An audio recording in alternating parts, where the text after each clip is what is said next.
how could there not be a connection between money and mass psychosis? I just put all this freaking blood, sweat, and tears into trying to save for the scooter. Your first taste of socialism. Absolutely. I think too often we look at Bitcoin through the lens of fiat. Yeah. And I think that what we really need to do is start looking at the world through the lens of Bitcoin. The problem in our society is not that we have a housing crisis, as I mentioned. It's not that we've got homelessness. All of these things are byproducts of the fact that we have a misaligned incentive system as a result of our money. Inflation is actually forcing you to work more and therefore robbing you of the time you could otherwise spend with your children. Like language, money can also be censored. And so we have forms of censorship such as inflation. Our current monetary system allows them to capture our purchasing power and fund war. It's going to be very hard for us to be able to recognize, well, how do I want to show up in this world? Who am I? What is it that I actually value instead of pursuing the things just to be able to survive? That was one of those moments that really, where you're like, my God, this is how powerful this thing is. Like that is profound.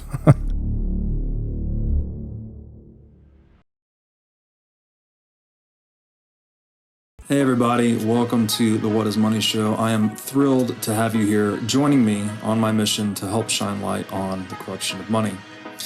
Now, if this is your first time listening to the What is Money Show, I strongly recommend that you go back to episodes 1 through 9 first, which lays a lot of the groundwork for many of the concepts that we explore on the show. These first 9 episodes are my series with Michael Saylor, and thousands of people have told me that this is the best podcast series they've ever heard, hands down, and that it was instrumental to their understanding of money and Bitcoin. So if you're looking to start a deep dive into the nature of money, I don't think there's any place better that you can start other than episode 1 of this show. Now, a little bit about this show and how it makes money. The What is Money Show is 100% sponsor based. So all of our revenues are derived from direct sponsorships. And I strive to be very selective about the sponsors that I work with, specifically only using sponsors that I use personally, and also choosing sponsors that have values which are well aligned to the values expressed on this show, such as freedom, education, self-sovereignty, etc. So what I'm going to do now is a few ad reads right at the top of the show, and then I'll do a few more ad reads in the middle. And I hope you'll take the time to listen to them, as again, these are hand-selected sponsors, and I think you'll like what they have to offer. Today's podcast is brought to you by In Wolf's Clothing. Wolf is the first startup accelerator dedicated exclusively to the Bitcoin Lightning Network.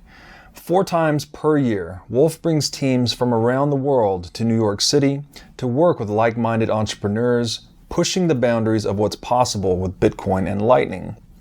The program is designed to help early-stage companies achieve product market fit, develop their brand, secure early-stage funding, and grow businesses that help fuel the global adoption of Bitcoin. So go to wolfnyc.com to learn more about the program or apply. Again, that's Wolf NYC, WOLFNYC.com.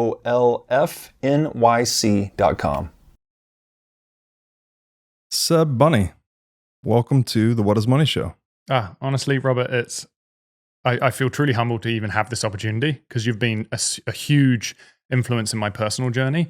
I remember coming into Bitcoin and reading a lot of your pieces. And so, yeah, I feel truly honored to be able to sit down with you. Well, I'm honored to hear that. Always appreciate being involved in someone's Bitcoin journey, especially when they go on to author a book like this, The Hidden Cost of Money, which is your craftsmanship here.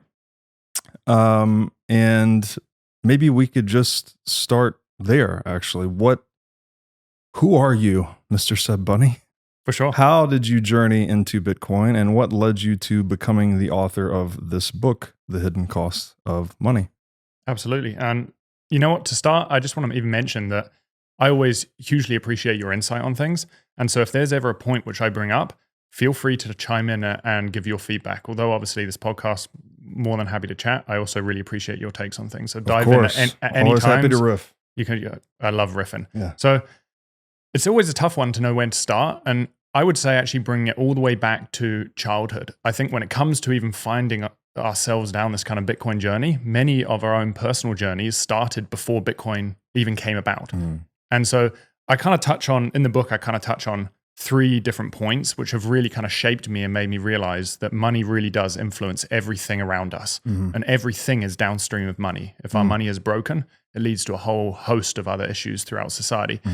The first one I would say is that, and this is a realization in hindsight and reflection, and that is that my parents separated when I was about 5 years old. And because my parents separated, I was raised by my mum, and my mum maybe wasn't able to meet our emotional needs to the extent at which she wanted to meet mine and my two brothers' emotional needs, because she had to go out and work and put a roof over our heads and put food on the table. Same for me, by the way. We separated when I was 5, and I can relate. And you start to realize how our monetary environment is shaping our parents' ability to show up how they want to show up. Yes. And so my mum was focused on being able to put a roof and food on the table. And that meant that my brothers and I kind of had free reign to just kind of do whatever we wanted. And obviously there's pros and cons to that, depending on our own personal traits. But again, tying it back to the money, this first realization was, when I'm looking back in hindsight, our monetary environment plays a huge role in our parents' ability to show up how they want to show up and meet the needs and the emotional development needs of their kids. Yes. And then that kind of spurred into the second kind of key point, which is when I was about 9 years old, I remember going into this toy store and seeing this scooter. And I wanted this scooter so badly. I thought it was phenomenal and I was completely enamored by it. So I saved for like 3 months for the scooter. And we walked back in actually with my dad and my two brothers. And as we walked up to the till, my dad was like, I feel bad that you're getting a scooter and your two brothers aren't.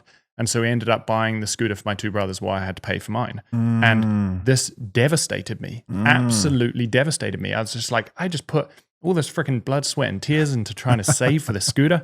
And your first taste of socialism. Absolutely. And what's interesting is, again, looking in hindsight, I realized this is like a microcosm of the Cantillon effect. And so for those that are not familiar, it's those closest to the monetary spigot or the money printer benefit disproportionately.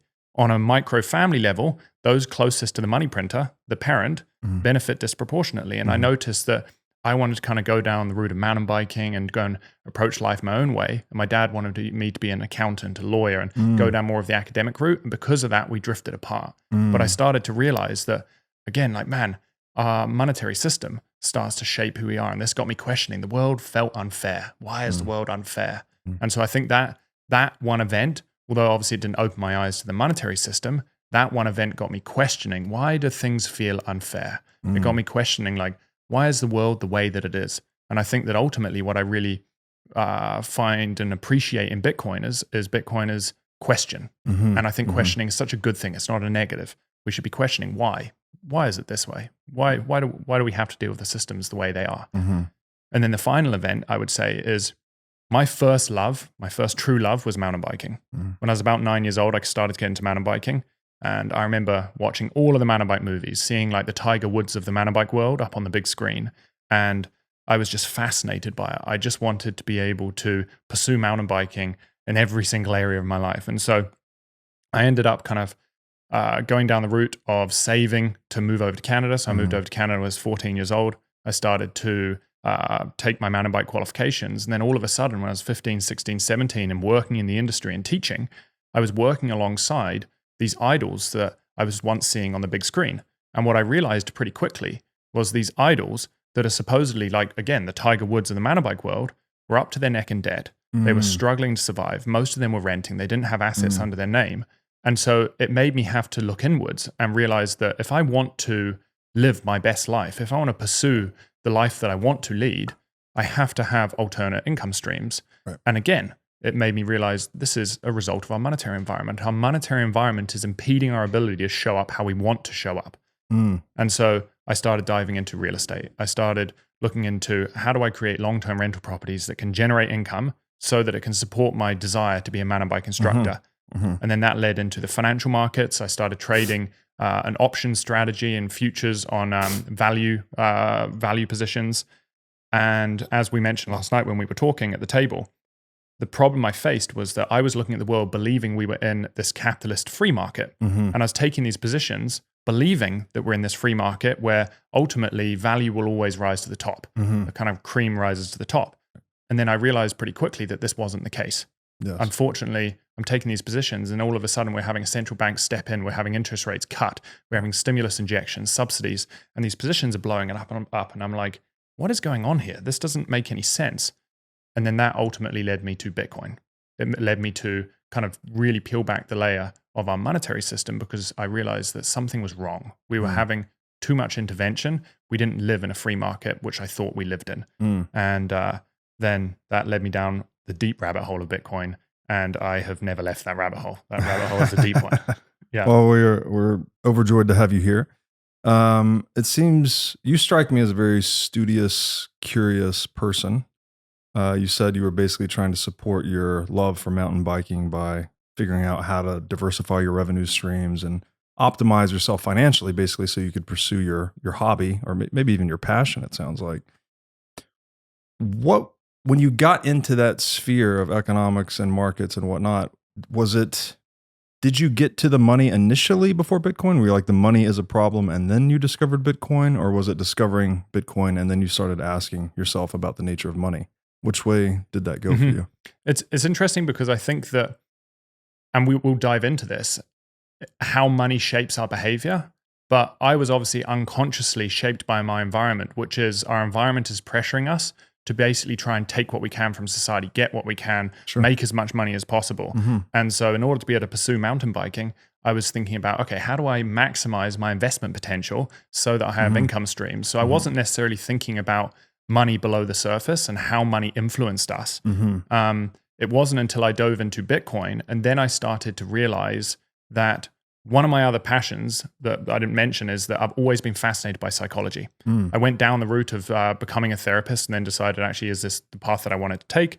But I've always been fascinated by psychology, especially childhood development. And when I'm looking at the world through the lens of psychology, I started to realize pretty quickly, after going down the Bitcoin rabbit hole, my God, money influences how we show up as individuals. And that's when it started to really click. That's when I realized the problem is not that we have a real estate crisis. The problem is not that we have an equity boom. The problem is not, the reality is we have a monetary issue. We have a monetary system that incentivizes certain behavior. And when you start digging into the incentive of the system, that's when you start to realize, wow, I start to understand why we're having a rising cost of living, why house prices are just growing exponentially, why I can't spend as much time with my friends and family to the extent at which I'd like because I'm having to work, all of these questions. And I think that is when it really, really started to hit me. Because initially, when I was looking at Bitcoin, I was looking at it through the fiat lens, which is, I just need an asset to go up so I can sell it to be able to live my life. And now I look at the world through the lens of Bitcoin, which is, prices fall in relation to Bitcoin. Life becomes easier. It allows me to show up more authentically. It brings me back into my authentic self, which I think is truly profound. Yeah, that's really well said. It's one of the strangest things to learn about money is that we're actually perceiving the world around us through money, even perceiving one another to some extent, right? We talk about ourselves in terms of our net worth or our salary or things like this. And it's very much like language in that way, right? That it's an instrument through which we are perceiving the world, not just, the metaphor of the glasses is useful, right? You look through the glasses, but not often do we take off the glasses and examine the glasses, right? We just typically think through dollars unconsciously without examining our presuppositions or our perceptual framework. And Bitcoin does, I guess, encourage you to do that. It's like, oh, wait, if I look at the world through Bitcoin instead, the world looks fundamentally different, right? Prices decline over time. I'm able to show up more as my authentic self, which is a very fascinating second order consequence. It's like, what is that all about? What is it about changing the monetary system that actually changes people's psychological or even enacted disposition towards the world? Like, that's a very fascinating thing to think about. So what then, you get into, from mountain biking, you start paying attention to markets, economics, trying to just figure out how to support this passion, which I think this is a pretty standard story for most people, right? Like, not many people are fascinated with economics and finance. I mean, there's a few of us, but most people just want to solve that part of their life so they can do what they want to do. So you were kind of following that trajectory. You discover Bitcoin eventually, and Bitcoin makes you ask the question, what is money? Which is obviously one of my favorite questions. So how do you address that particular question, and what are the insights you gained from it? For sure. And you know what? I'll step back for 1 second and just say, when you're talking about the glasses and looking at the world through the lens, or through whichever lens we're looking at the world through, what I found fascinating going down this journey is that as I entered the world of Bitcoin, I started to realize that actually very few people, if any people, really understand how money is impacting us and to what extent it is impacting us. And even me, and I'm sure you, we're still constantly amazed by, I'd never even thought about this before. Yeah. My God, it's impacting this area of my life and this area of my life and this area of society. And so what I quickly wanted to kind of focus on was, okay, if given that my background is mountain bike instructing, I love trying to distill down complex ideas into their simplest form. I wanted to be able to support people along that journey. I wanted to be able to do that in the realm of money rather than just mountain biking, rather than just teaching someone how to do a no-footer or how to corner mountain biking. I wanted to be able to take these complex ideas from finance and distill them down to the layperson. And especially in the world of Bitcoin, especially when I entered, there was phenomenal content. If you wanted to dive into the technical aspects of Bitcoin, you could dive into Antonopoulos. If you wanted to dive into the corporate world, we're seeing more and more of Saylor, more of the philosophical world. You've got the stuff that you've been writing, which is phenomenal. But I felt that very little spoke to the layperson, removed a lot of the jargon. And that's where I felt my expertise in being able to distill down complex topics, maybe that's an area which I can kind of reach into. Just much needed. Because it's very complex, and we need, that's an art form, right? To distill from the complex into the simple. And I was blown away by just how that unfolded. I wrote my first piece, and I think we were just talking about this before. Writing was never my kind of forte. I dropped out of school when I was 14 years old. I dropped out of English when I was 12 years old because I just despised it. I didn't feel like I fit in. I felt like I was more of an athlete than more of an academic and a student. And I was wrong with that when I was 20, and I found out how I actually learn, that my whole life shifted. But ultimately, when I started to write, after kind of teaching mountain biking for years, I just found this passion in trying to distill down finance into its simplest form. And so I released an article in, it was either 2020 or early 2021, and Greg Foss picked it up. And at the time, I think I had 7 followers. I had 7 followers on Twitter, and Greg Foss picked it up and was just like, we need to get this out there. So he pushed it to a bunch of different magazines, and it picked up by a couple magazines, and I was just blown away, absolutely blown away. And from there, he reached out again and said, hey, I actually have an apartment in Whistler, which is where I live. I live in the ski town of Whistler in Canada. And he was just like, do you want to go skiing sometime? So we went skiing and started chatting more. Yeah. And that unraveled into, we started or co-founded with a couple others, Daz B, Greg Foss, myself, Max DeMarco, another phenomenal videographer, and we founded Looking Glass Education. Yes. And our whole goal with this was, we want to be able to have free resources, free educational material, courses that distill down Bitcoin, our macroeconomic environment, and money into their simplest form for the layperson. Yeah. And so that's kind of how that all kind of rolled out, because you're asking that question originally, which is, how did the book come to be? Yes. And it's just been such an incredible journey to be able to see this just slowly unfold. And again, it's interesting to see it unfold further. Since the book has been released, I'm now working for a startup out of Canada called Block Rewards. And our whole goal is compensation and rewards on a Bitcoin standard. So paying people's wages in Bitcoin. And it's unbelievable to see the uptake as corporations start to take on Bitcoin, because they're paying out Bitcoin to their employees. All of a sudden, they're a lot more pro Bitcoin, which maybe in the long run, as we start getting more bigger corporations in that field, we start to see more lobbying power, more support for Bitcoin. So anyway, I digress from that. I like the name, just Looking Glass Education. It harkens back to what we were talking about as money being this perceptual tool. Yeah. So you guys, obviously it's like looking at the looking glass itself. So that's a good name for the 100%. Group. Yeah. And that's, we spent so long thinking about like, man, what do we name this? And I think the looking glass, like what we look through, very few people, to your point, look at the glasses. Yes. We just accept the glasses for what they are. Yeah. And so I wanted to take those glasses off, analyze the glasses, and help people understand what it is about these glasses that are changing our perception of reality. Yes. Yeah. And then so going back to your question, what is money? This question is something that all of us in the Bitcoin community have, we all have a different take on it. And the way that I look at it is through that social psychological lens. And so I would say that the way that I define money from my own experience is that money is a medium of expression, like language. It's how we communicate to the world what it is that we value. And what I would say is, if you walk into a grocery store and you see someone buying grass-fed beef and then organic vegetables, and then you see someone else going and buying microwave meals and cigarettes, you can tell what it is that they value based upon their purchases. Absolutely. But the challenge at which we face is that, unfortunately, like language, money can also be censored. And so we have forms of censorship such as inflation. Inflation is a censorship because if we have expended our time and energy and we've been remunerated in money, and all of a sudden our purchasing power is deteriorating, that purchasing power isn't disappearing. That purchasing power is being spent elsewhere by those who are in charge of the money printers. Yes. And so effectively, our ability to express what we value in society is being diminished and it's being expressed elsewhere. Yes. And so the analogy that I like to give is, me as an individual, I do not support war. I do not agree with war.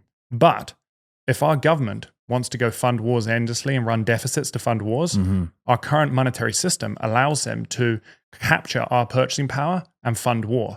So when you look at society on a high level, it looks like, well, society supports war. A lot of capital is flowing towards war. Right. And so I think this is really important for people to understand, is that our current monetary paradigm means that our ability to express ourselves is being diminished. And we see it in many forms, not just inflation. We see it in capital controls. If you live in China and you wanted to try and protect yourself because you realize that, hey, the currency is losing purchasing power, I'm going to try and move my currency or my purchasing power outside of this country and store it elsewhere. Well, there's capital controls that prevent you from doing so. So it's very hard to protect your family, to be able to express yourself how you want to express yourself. Yeah. And then even within society, we're seeing increasing regulation that is impeding our ability to direct our capital where we see fit, such as, hey, I want to go purchase Bitcoin. Well, now there's a whole bunch of regulation that's impeding our ability to purchase Bitcoin or store it in self-custody or however we want to express ourselves. It's being impeded in multiple different ways. That is an excellent framing for what money does, because we are, even more so than what we say we want, what our preferences are, we reveal our true preferences through our buying and our selling decisions, right?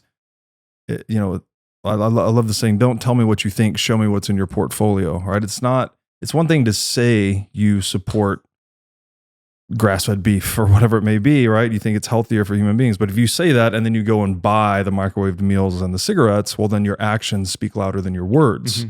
So that money facilitates this actual system of revealing consumer preferences, right? It's how we communicate our values with one another. And it is that voting mechanism that actually determines what gets created in the world, right? When you buy something, you're voting for the economy to produce more of that thing. And inversely, when you sell something, you're voting for the economy to produce less of that thing. So I often say on the show that money is the actual voting system that matters, right? It's much more important than some democratic popularity contest to put an elected official in place to represent your interests. It's much more real, I guess. And if we corrupt that voting mechanism, there's one group that can print money that others are forced to work for, then the collective revealing or the revelation of consumer preferences becomes distorted, right? As you said, you see a society that apparently supports war because war is happening, right? So this country and its population must value war. How else could it be happening? Well, the truth is there's an undemocratic process of money printing going on where the purchasing power of people that work is being stolen and it's being siphoned into the war machine to fund these wars. So there's an actual distortion of societal values and how people actually reveal their preferences to the world. And that is profound, right? That is psychologically destructive, so societally or sociologically destructive. And this is where I think Bitcoin is incredibly interesting, right? That we have a medium of expression that cannot be corrupted in that way. So what are when I first heard you speak about this to invite you on the show, you were describing money as a medium of expression. And you were saying something to the effect that psychologically, like in our intrapsychic experience, when we cannot express ourselves properly, that leads to certain psychological pathologies. And so this would be like a macrocosm of that, right? That we have a macrocosmic pathology resulting from our inability to express ourselves through the money. So what is that pathology that emerges at the individual level when people are not capable of adequately expressing themselves? For sure. And that point, I think, is really profound. And that is that when we let's look at depression, for instance. What is depression? If you just break down the word, it is the depressing of emotions. Yes. And that may not be something that we're born with. I would actually argue that it's actually a coping mechanism. It's a coping mechanism because when we were children, if our parents didn't allow us to express certain emotions, let's say anger or sadness, and we had to bottle that up inside, as an adult, we don't know how to express those emotions, and it shows itself in the form of depression. Yes. And so this is going back to that point about expression. When society is unable to express itself, it leads to a whole host of byproducts. Those byproducts can be consumerist society, a breakdown in our environment because our consumption habits are just decimating our waterways, our forests. Can impact the parent-child bond because parents having to work more, spending less time with the children. It impacts politics because politicians can run deficits without listening to the populace. It leads to a whole host of these byproducts, which are effectively a result of people being unable to express themselves. And what is interesting, before I kind of dive into that, which I think is really a key point to touch on, and that is the fact that I truly believe that everything is downstream of money. Everything is downstream of money, so much so that when our money is broken, all of these issues start to really impact our lives. And we can see this taking place today. When our money no longer acts as a store of value, people are not simply going to not store value. They're going to try and find other ways to store value. Sure. And so they're going to funnel their capital, their purchasing power into other assets and use those as monetary goods. Yes. And what's interesting is, and there's a couple charts we can chuck up here. Yeah. So the first one is just kind of assets versus wages. So you can see here, there's 3 lines here. The bottom line is showing from 1980 to 2022, the growth in wages. The top line is showing the growth in the stock market, and the middle line is showing the growth in real estate. So what you're seeing is that wages are massively underperforming the stock market. They're massively underperforming real estate because people are simply funneling capital into assets to be able to use them as a store of value. Right. So what happens is, unfortunately, we create more and more wealth inequality as capital floods into asset prices. Those holding assets tend to see their net worth increase. Right. Those holding cash, the lower class, are struggling to get by. So we see huge increasing wealth inequality. And then the next chart is home prices versus wages. Just on that last one real quick. I mean, you're visually showing here proof of the old adage, right? How the rich get richer and the poor get poorer. It is maybe not entirely, but a large contributing factor is money printing, right? Absolutely. Where we are depreciating wages. And because the money's not storing purchasing power into the future successfully or adequately, that people then have to monetize other asset classes, right? Whether it be real estate or equities. So we have to, and that presumably contributes to homelessness as well, right? The fact that you're putting a monetary premium on housing where people are using it literally to hold value rather than to house people. I had a good friend of mine that lives in Orange County, wealthy guy. And there's one of the things you'll notice about many rich neighborhoods is a lot of the houses sit empty. A lot of them are owned by rich people as a means of storing value across time. And he hit me with this quote. He said, some of these houses are just spectacular. They have great views, et cetera. He goes, some of the best views in the world are wasted on the rich because these houses just sit empty. They're just savings accounts, basically, because the money is broken. So anyways, I just wanted to I think that's a really good point. And actually, going back to that chart quickly, 1 second. Sorry. Going back to that chart, what you'll notice as well is on the left-hand side, we're looking at the annualized. So there's 3 dots on the left-hand side, and there's a line joining the 3 dots on the right-hand side. What that's actually showing is the annualized return on each of those, or the annualized growth in each of those asset classes from 1980 to 2022. And on the right-hand side, it's showing that annualized growth from 2010 to 2022. And what it's showing you is actually wages are slowly deteriorating while we're seeing an increase in that growth in real estate and equities. Right. And to your point, like where I live in Whistler, 61% of houses are empty. And it's because people aren't using them to live in. They're not using them to put a roof over their heads. They're using them simply as a store of value. And we're seeing it in London. There's something like 100,000 houses are empty in London. And the same thing with, say, farmland. people are, unfortunately, because there's some form of scarcity in land, people are buying up farmland left, right, and center. Yeah. Now, these farms at one point were productive utilities for society. They're producing food that is feeding people. Yeah. And now these individuals are not using them to farm. They're simply using them to store value. So they're taking a productive asset from society to store capital, which is actually impacting our productive capacity as a community. Exactly. Which is profound. And this is, again, going back to everything is downstream of money. Yes. When money no longer acts as a store of value, people aren't just going to simply stop storing value. Sure. They're going to try and store value in other things. Absolutely. Yeah. So the next slide, you can see here in Canada, we see this immensely. And it's the same in the States. But this is showing home prices in relation to income. And so income is basically, although obviously we're seeing a slight trend up, which I would argue is a result of obviously inflation, home prices just gone absolutely exponential. Yeah. And this is also on top of that, we're seeing suppressed interest rates that are incentivizing debt consumption.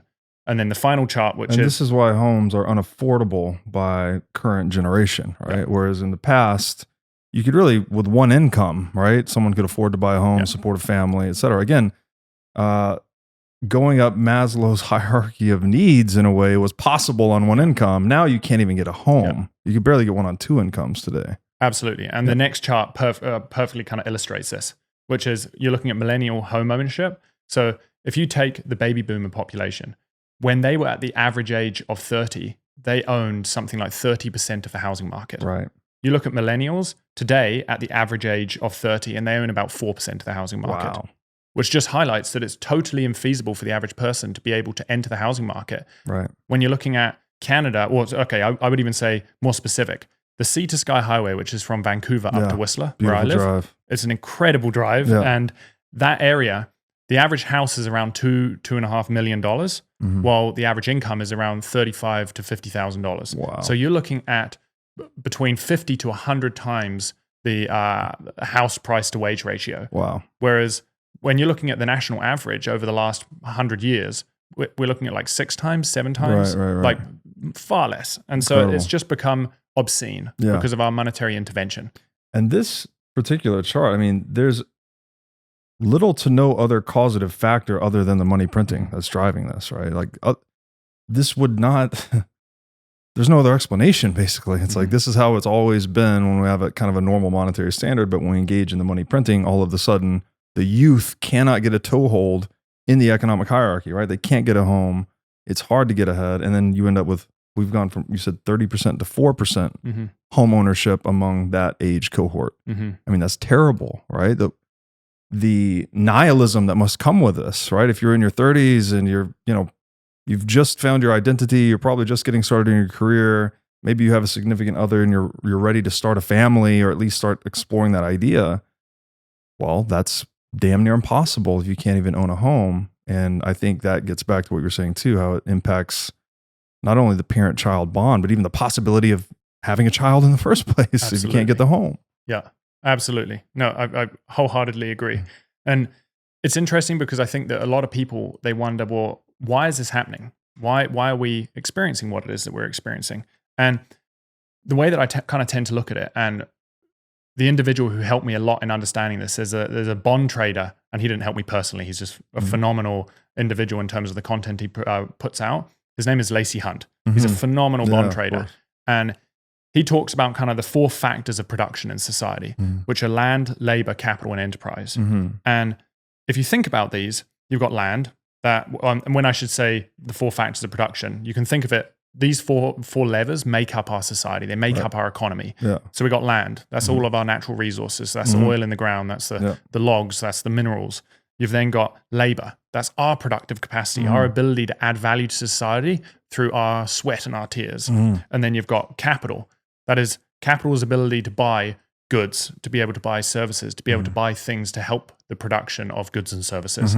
And then finally, you've got enterprise. And that's kind of combining those 3 areas to create technology, to focus on ingenuity, you name it, that help increase productivity and efficiency in society. To put those things into operation, basically. Absolutely. Yeah. And what is interesting is if you think about these 4 levers, 3 of them are indirect in their ability to create change. 1 of them is direct. What do I mean by that?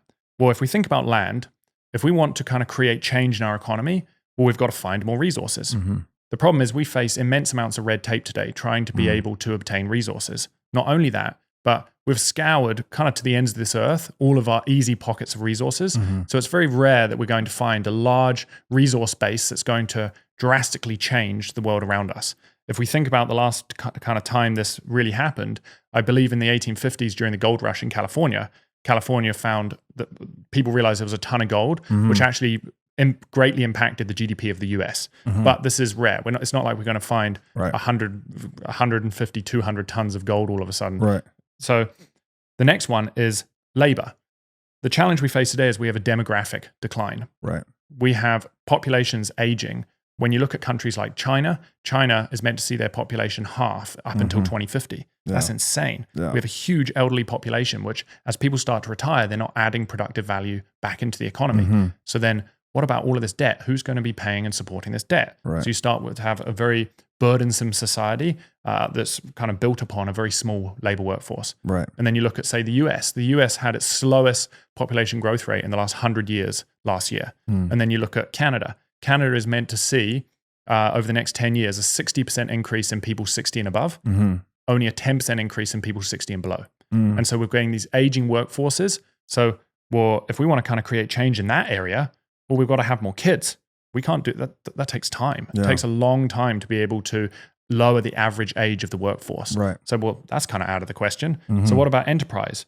Well, again, you can look into kind of creating technology that creates change in society, but that's not immediate. We don't know when a lot of these technologies are actually going to create material change in society.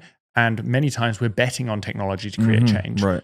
So if we know that land doesn't really work, labor doesn't work, and technology, they're all indirect, it takes a long time to kind of create change. Well, the final one is just the capital lever. And the capital lever is the only one where you can simply print money and it creates change almost instantaneously.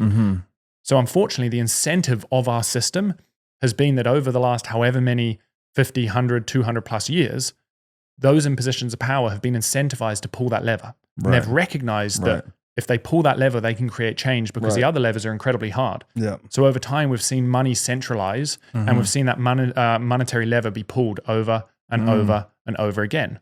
But as that monetary lever has been pulled, each additional increase in monetary units or each additional dollar of debt taken on, we have the law of diminishing returns. Right. It impacts society less. Yes. And so that kind of brings us to our next slide, which you can kind of bring up.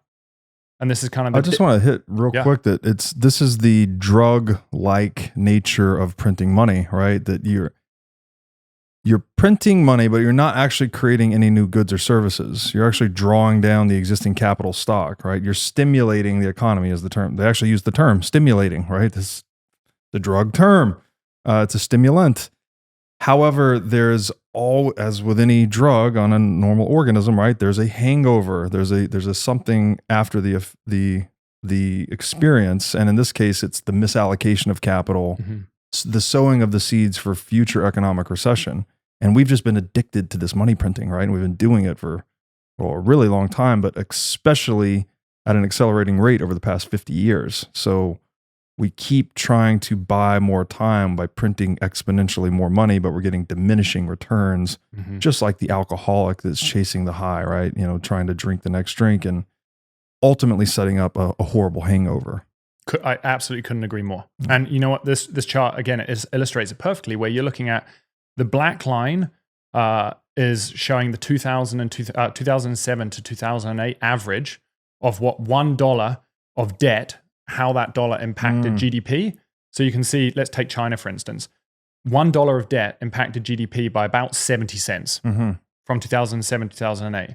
2017 to 2018, only 10 years later, that same $1 of debt impacted GDP by 35 cents. So what we're seeing is the more money we print, the more debt we take on, the less that impacts GDP. The less stimulus. Yeah. And at some point, it actually flips, whereby actually it's more burdensome to take on more debt, and we're coming increasingly closer to that threshold. Especially a lot of this is 2000 up to 2018. This is pre-pandemic. We've taken on exponential amounts of debt since then.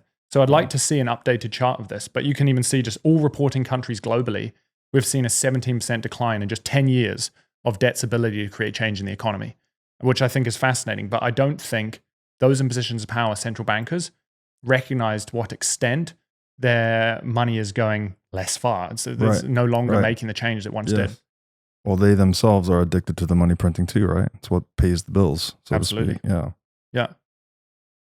Absolutely. And so I think that this kind of then brings us to the next question, which is, when it comes to intervention, why can we not just keep intervening? Mm-hmm. Like, this is obviously one answer, that naturally our ability to intervene over time is being less and less impactful. Right. But the reality is that when we actually take a step back and look at intervention, for me personally, I wanted to figure out, why does intervention not work? Mm-hmm. And so one of the things I kind of laid out in the book is I tried to break down intervention into actually a stage process as to how intervention leads to kind of decay of society. Mm-hmm. And so I broke it down into 4 steps. And these 4 steps, and the first one is we have a misalignment to reality. Mm-hmm. And Jeff Booth talks about this phenomenally, which is the fact that the world at which we live in, humans, since the dawn of time, we've always been trying to adapt, trying to increase our productivity, trying to increase our efficiency. Yeah. That's just human nature. The purpose of the economy. Absolutely. Yeah. We're always trying to increase our tools to be able to generate more, to be able to support our families, support those around us. And so as time has gone by, technology has advanced. Mm-hmm. The analogy I like to give is kind of the Netflix versus Blockbuster. Mm-hmm. You used to, with Blockbuster, spend 10 minutes driving down to Blockbuster, walk into Blockbuster, spend 30 minutes deciding on which movie you want to take. You then spend your $7-8 renting the movie. You then drive home. You watch the movie. You got to drive back, drop the movie. Don't back forget to again. rewind it. Don't forget to rewind it. Yeah. Or if you got the CD, you've now scratched the CD. Yeah. And then you drive back. You drop it back off again. Like, all of that time and energy to rent one movie. Yeah. And now, for nearly the same cost as a month subscription of Netflix, the same cost as one rental movie, you're getting a month subscription of Netflix, which is profound. Like, that efficiency, our ability to be able to watch movies has increased exponentially. Yes. And this is in every single aspect of society, from 100 years ago harvesting apples to harvesting apples today. Right. Harvest 10 times the amount with the amount of energy expenditure. And so the problem is, when we have a society where we are printing more and prices are rising, well, we have a misalignment to reality. Yes. Prices because in that world, prices are declining, right? Yeah. As productivity goes up, it's equivalent to saying prices come down. Absolutely. Yeah. Yeah. As prices should be coming down, and we've got a world where prices are rising, well, we have a misalignment to reality. Mm-hmm. We live in a debt-based inflationary world, which doesn't align with this world where we're trying to increase productivity and efficiency. That's right. And so if you've got all of these corporations that are taking on debt, and they have a huge amount of debt, and all of a sudden prices were to start falling, and then their profit margins were starting to get squeezed, well, society would start breaking down. Yes. So what ends up happening? What leads us to the next stage, which is the death of creative destruction. Yeah. And that is where, when you break down creative destruction or competition, you have a whole host of byproducts. And why does that happen? Well, if these corporations have taken on a bunch of debt, are starting to struggle, but they're a fundamental part of society because we've kind of pumped capital into them, we've supported them through subsidies and bailouts, and now they're a fundamental pillar of society. We cannot let them fail.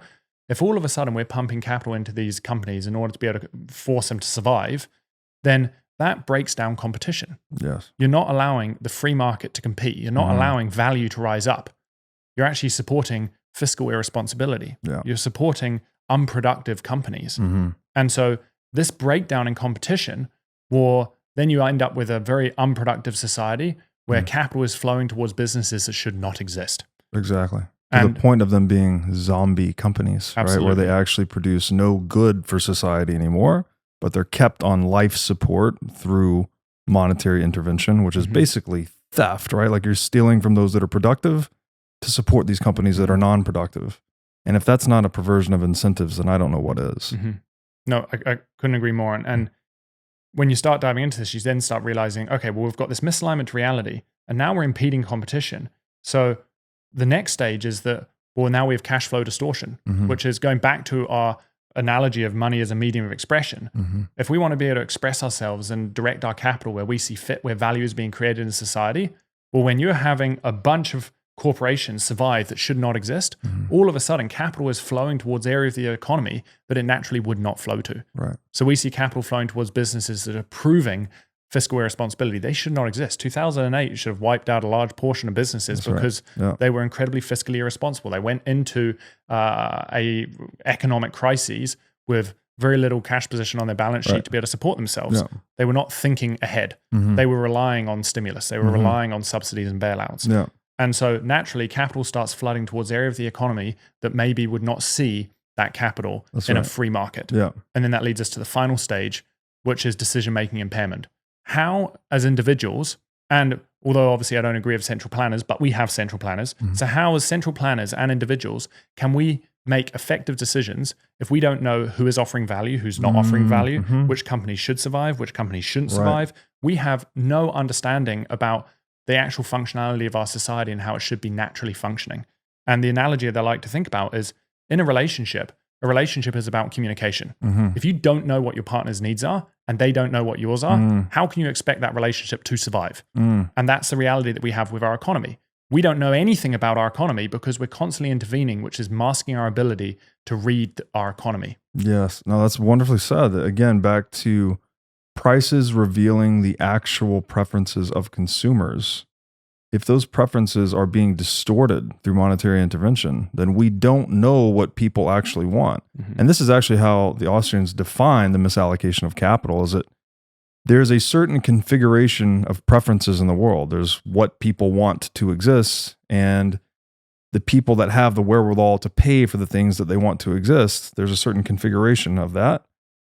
If capital is not allocated in accordance with those wishes, then it's being misallocated by definition, right? There's someone that's coercively causing capital to flow to plans and projects that otherwise would not flow to absent the coercion. So you're talking about interrupting that economic democratic process of buying and selling, leading to the creation of goods and capital in the world.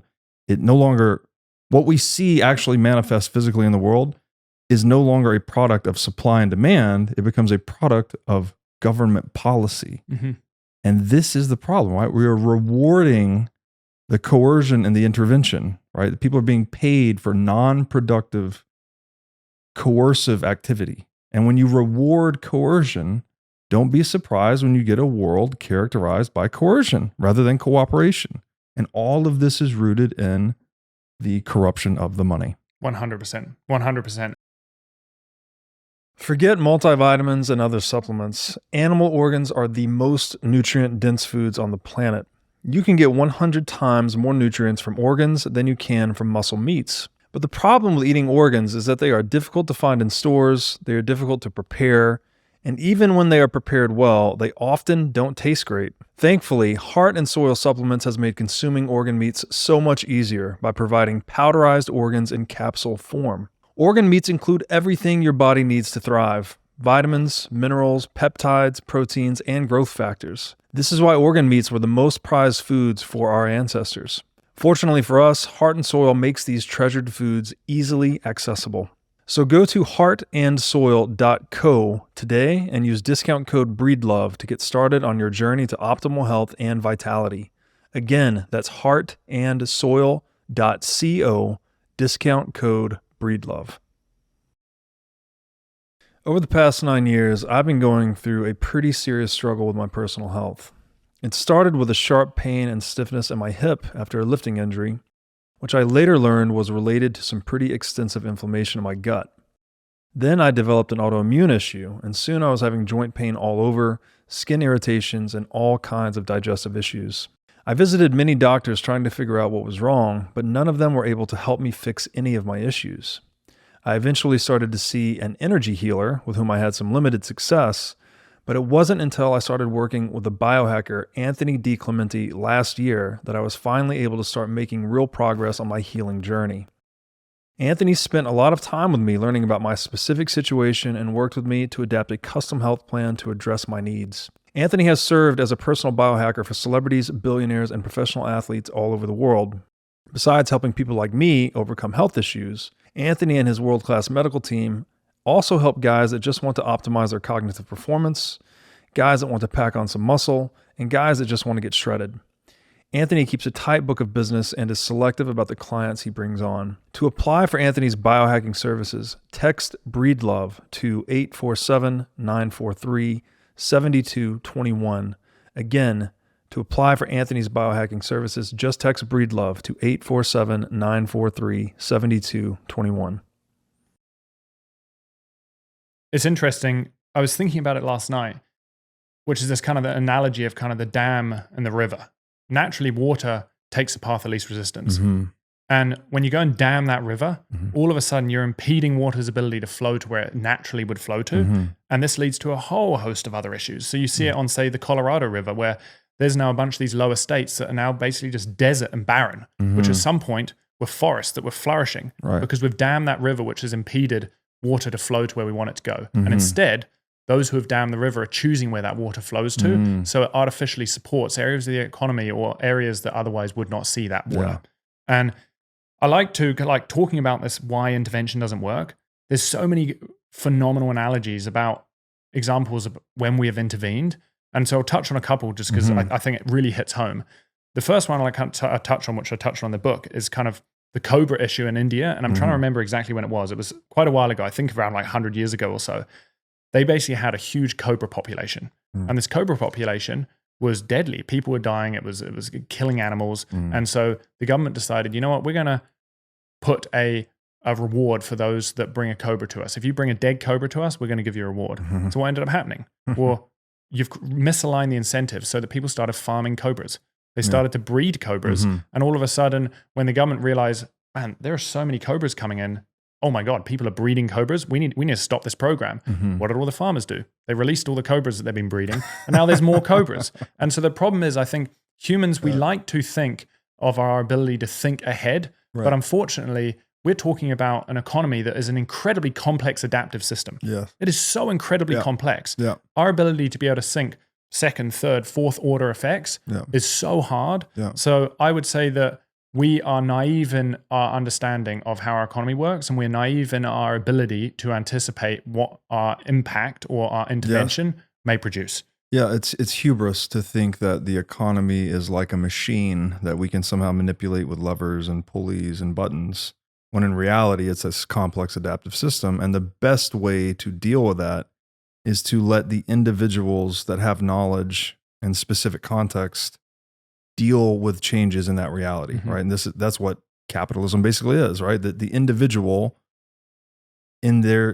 armed with the knowledge specific to their time and place and their enterprise gets to decide what to do, right? They're managing their own P&L. They don't need to get approval from the government to start a business or to, do these things. They are able to operate freely so long as they don't violate the life, liberty, and property of anyone else. And that is how we get optimal adaptivity from an economic standpoint.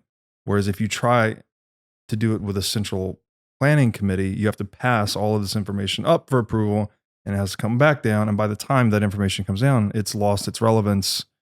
You're not getting as much throughput. People can't act intelligently, basically. So it's really a stupefying force in almost a real sense. No, and that's so perfectly said. And, it's interesting to see this hubris in action.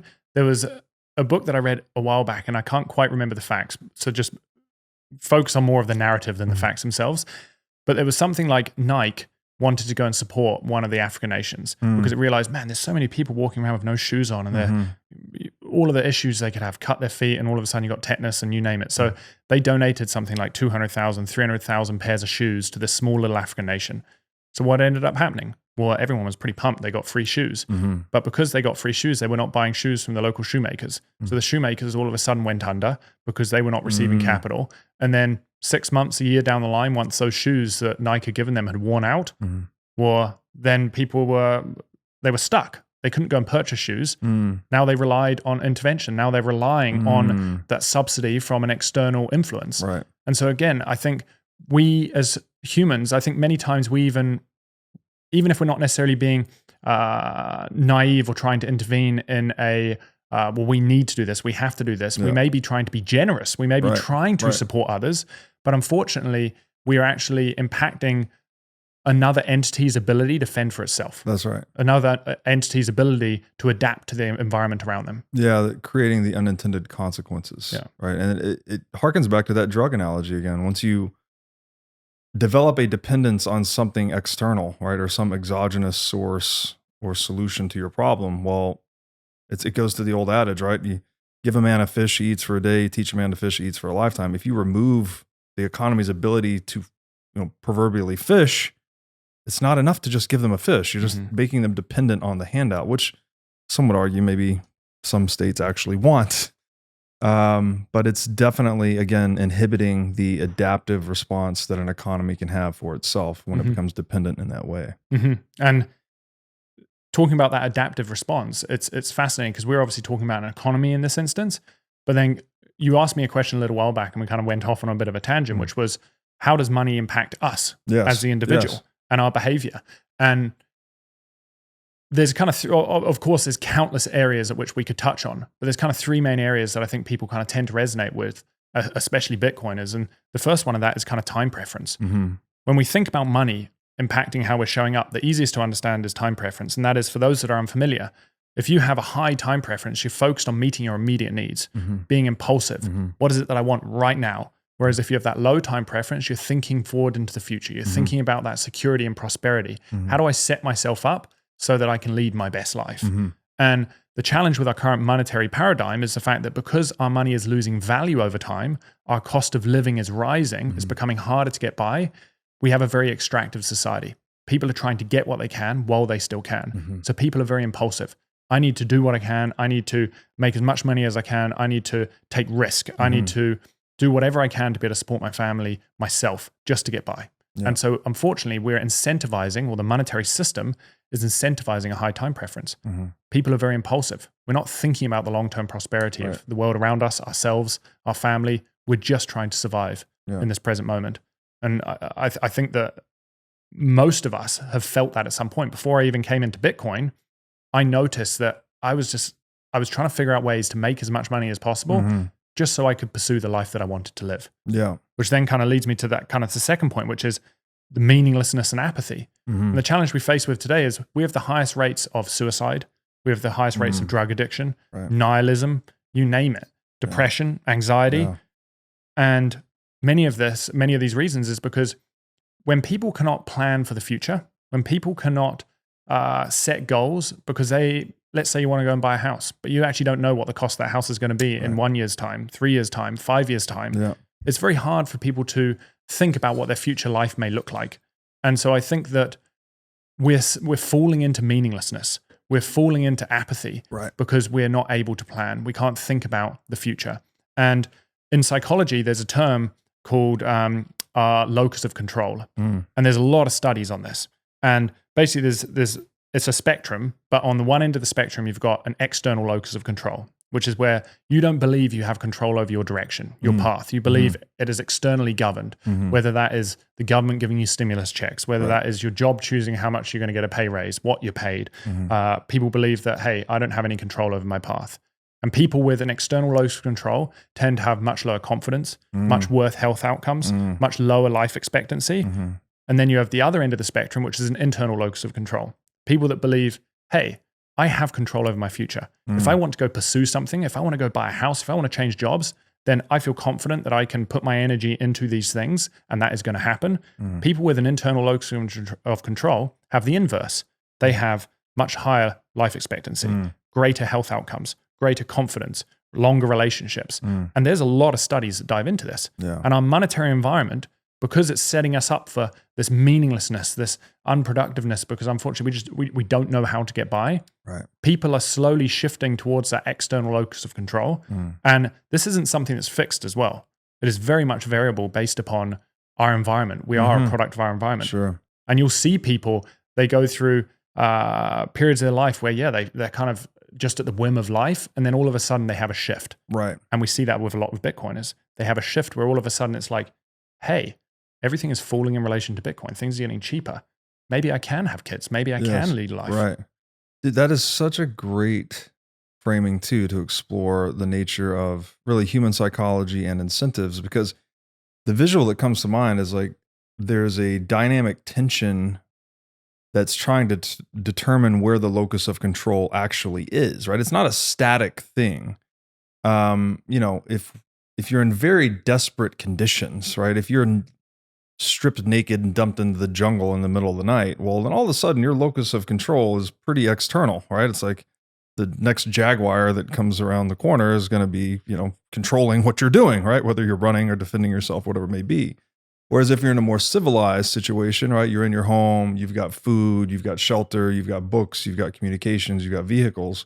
Well, then you're in control, right? Like you have more control. Like no one's, obviously we never control nature or reality to its fullest extent, but you're at least more in control of your own destiny, right? When you're equipped in that way in a situation with private property, for instance, versus a bare circumstance of pure scarcity, let's say. And I think the libertarian argument is something like ultimately the locus of control is in the individual, right? Like we do actually control our own bodily movements and what we say and what we do. But at the same time, we are incentive responsive creatures, right? So we are also products of our environment. And this is where it's complicated, right? It's not either or. It's not like we're pure, the locus of control is always in the human or it's always outside of us. It's moving, right? It's moving based on our circumstances. And so I think the stronger we make private property and the more abundant we can, more economic abundance we can create, right? The greater the stock of goods and capital in the world, the more we can localize that locus of control into the individual, and the less we can leave it on external forces like government or nature or whatever it may be. And it's just so interesting to think of it that way, because you're talking about fixing the money actually fixes human agency and autonomy in a way. And that's, again, getting to the psychological implications. I think that's very profound. No, and when you start kind of tying these pieces together, again, pre-Bitcoin, and I kind of define my life as that like PB, pre-Bitcoin, and then, well, it can't be PB post-Bitcoin, but it's kind of this idea that it's really shifted how I think about how I'm showing up in the world. It's really shifted my autonomy in the world because it's changing how I'm perceiving my ability to pursue the things that I want to be able to pursue, and to be able to support others in their ability to pursue what it is they want to be able to pursue, which then actually touched on that kind of the one last point that I wanted to make is the fact that there's compassion and altruism as well. And the challenge, and you brought it up very briefly earlier, Maslow's hierarchy of needs. Like Maslow's hierarchy of needs, the 5-tier pyramid. At the base, you've got obviously security needs, your shelter and food. And then it goes up into things like relationships and personal pursuits. And then it goes up to the top, which is kind of that self-actualization, enlightenment. Now, the reality is we cannot move up that kind of ladder until we actually meet our basic needs, our security needs, our food and shelter. With material goods. With material goods. 100%. And so when we have a society where unfortunately our cost of living is rising, where it's getting harder and harder to get by, where we're not sure if we're able to, or where we're going to get the kind of next meal for our family, all of a sudden we're stuck on this bottom layer. It's like the boot on the head sort of keeping you down, keeping you from ascending the hierarchy, basically. And people feel it.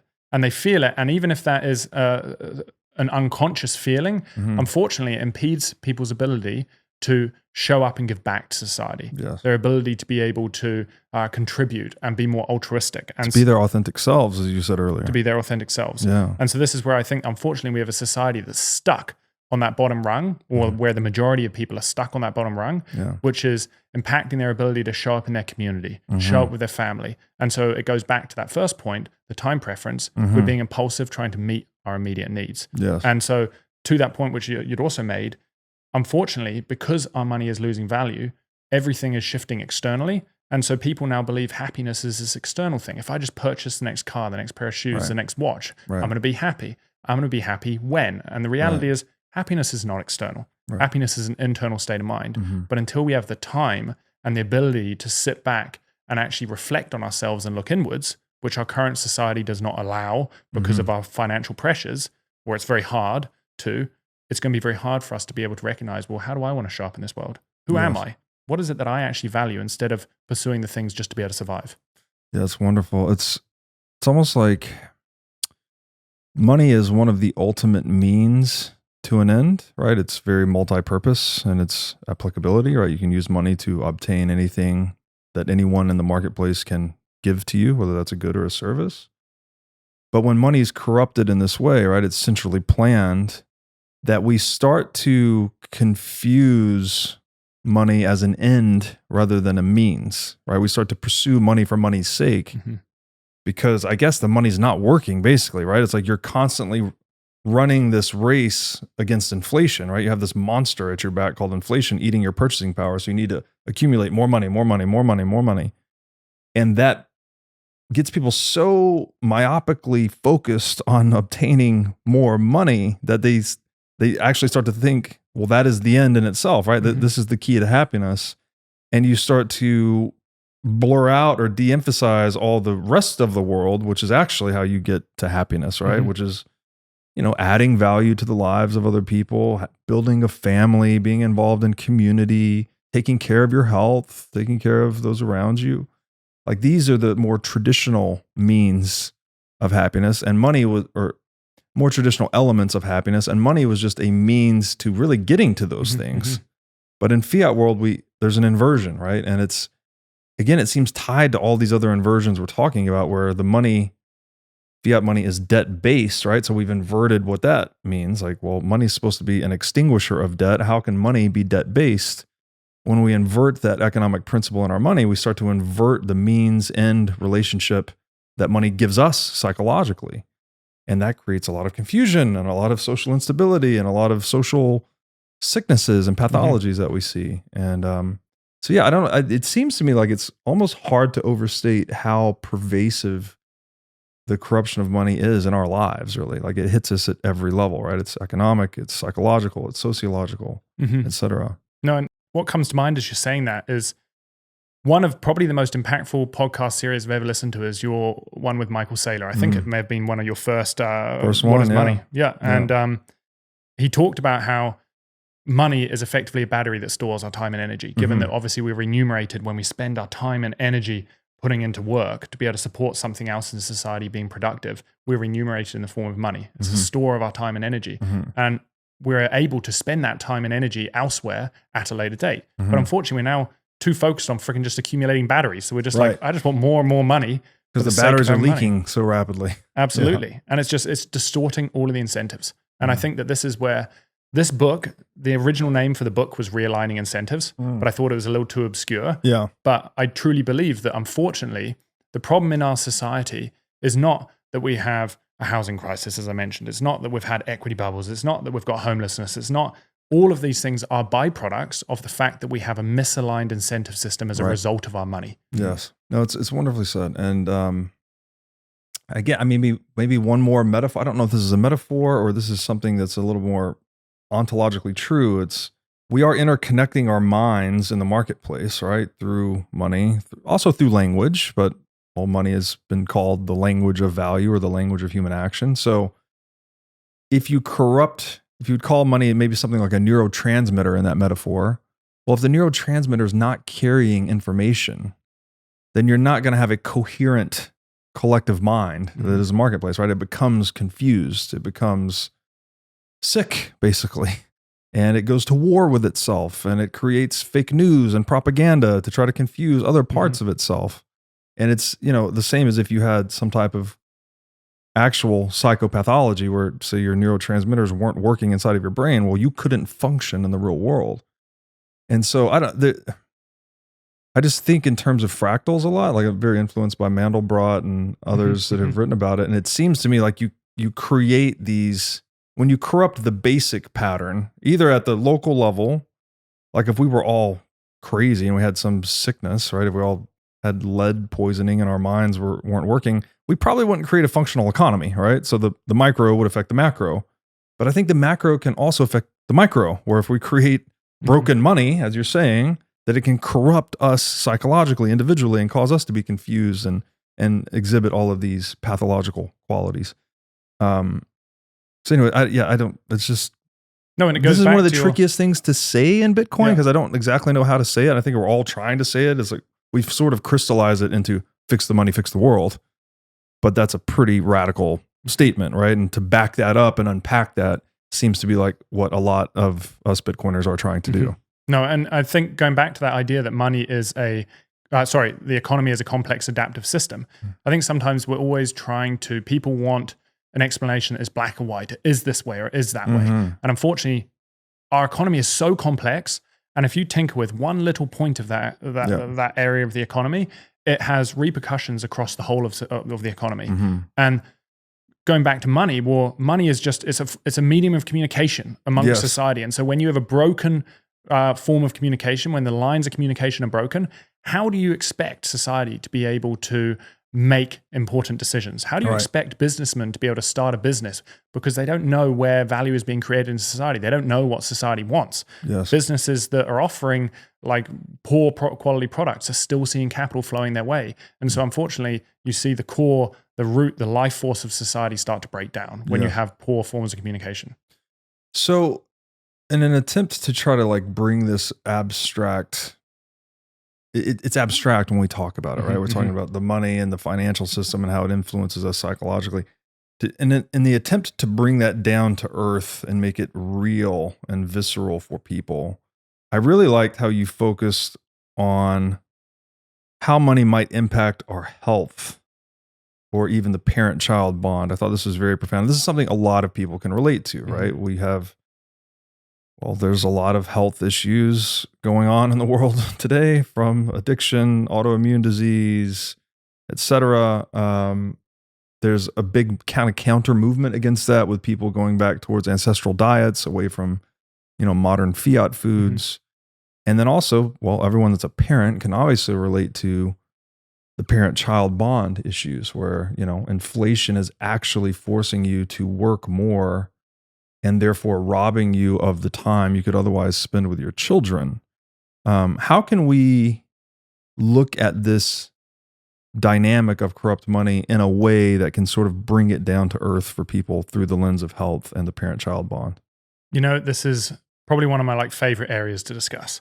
And what is so amazing to see, and I feel really humbled to have this experience, is that when I released the book, I've had a lot of individuals reach out to me who have said, I've been trying to get my partner down the rabbit hole of Bitcoin, and they're not interested. I've given them Saifedean's books. I've given them you name it's books. And unfortunately, it's just a little too dense or a little too heavy or economic focused or theory focused.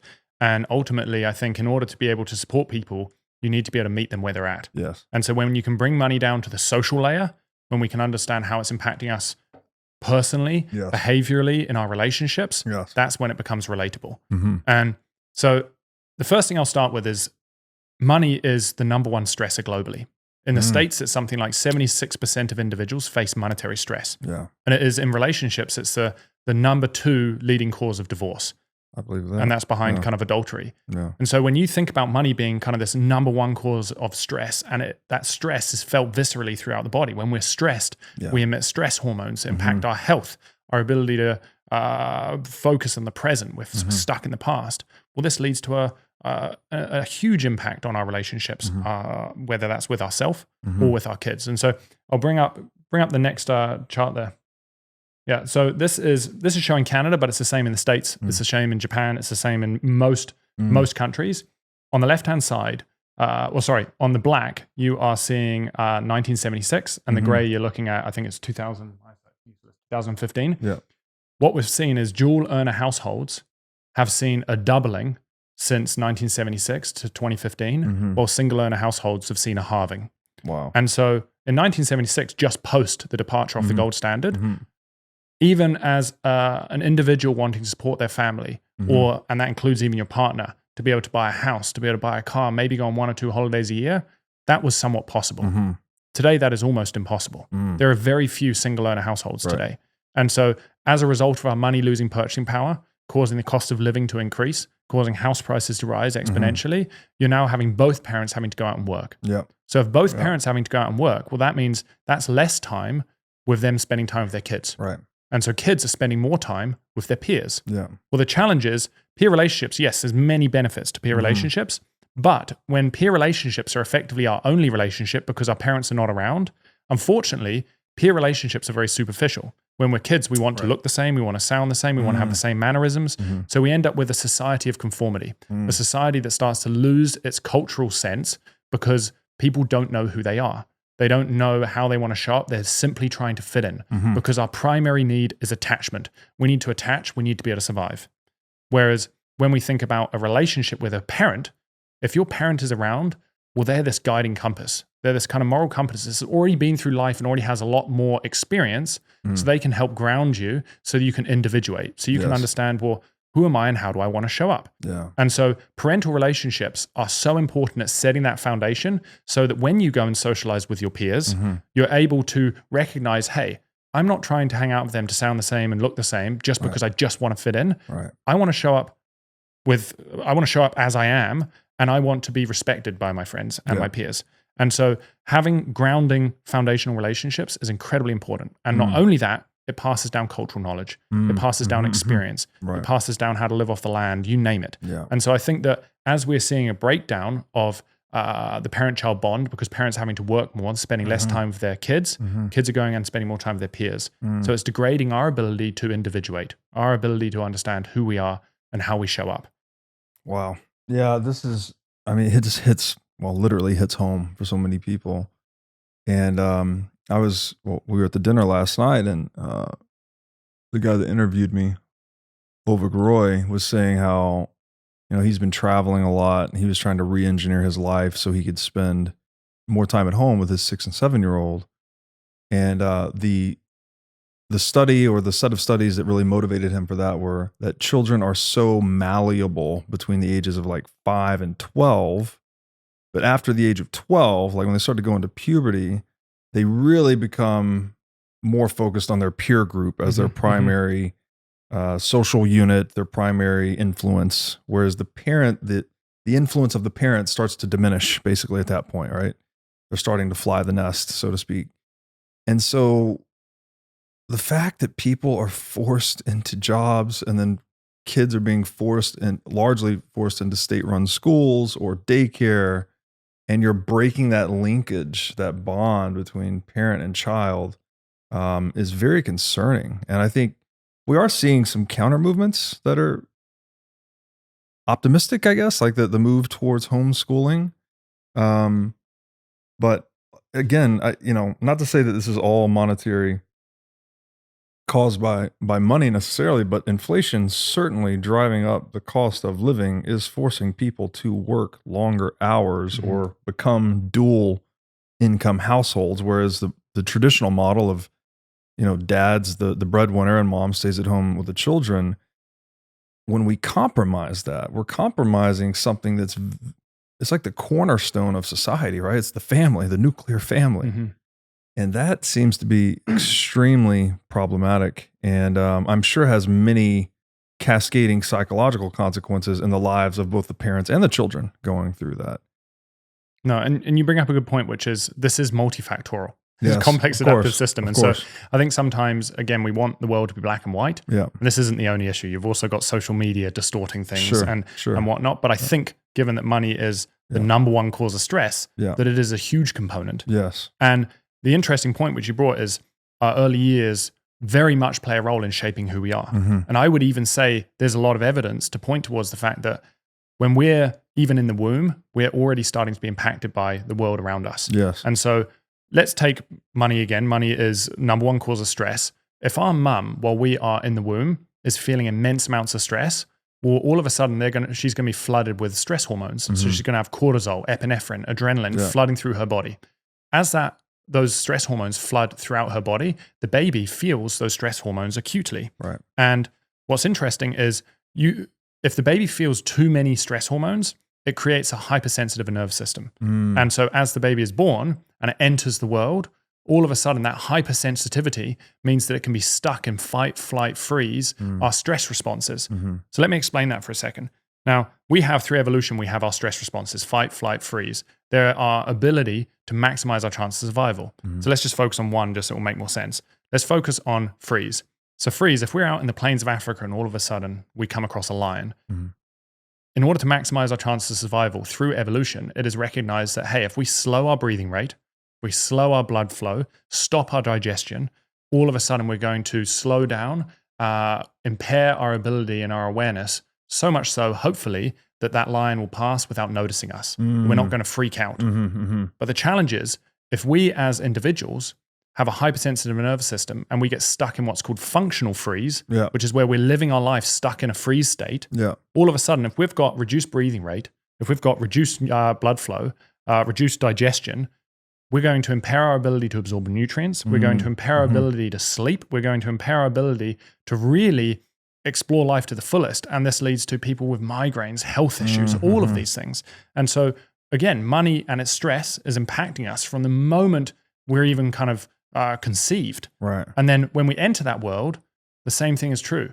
The moment we enter that world, if our parents aren't aware and they're not meeting our attachment needs, well, then it leads to depression, anxiety, ADHD. Wow. These things are not genetic. Yeah. There's a lot of evidence that points to the fact that, of course, that we can be predisposed or to increased potential for depression, ADHD, and whatnot. But in reality, they're not purely genetic. They're environmental. And if our parents are not meeting our emotional needs, they can lead to things like depression. They can lead to things like ADHD and these various coping strategies, anxiety, and whatnot.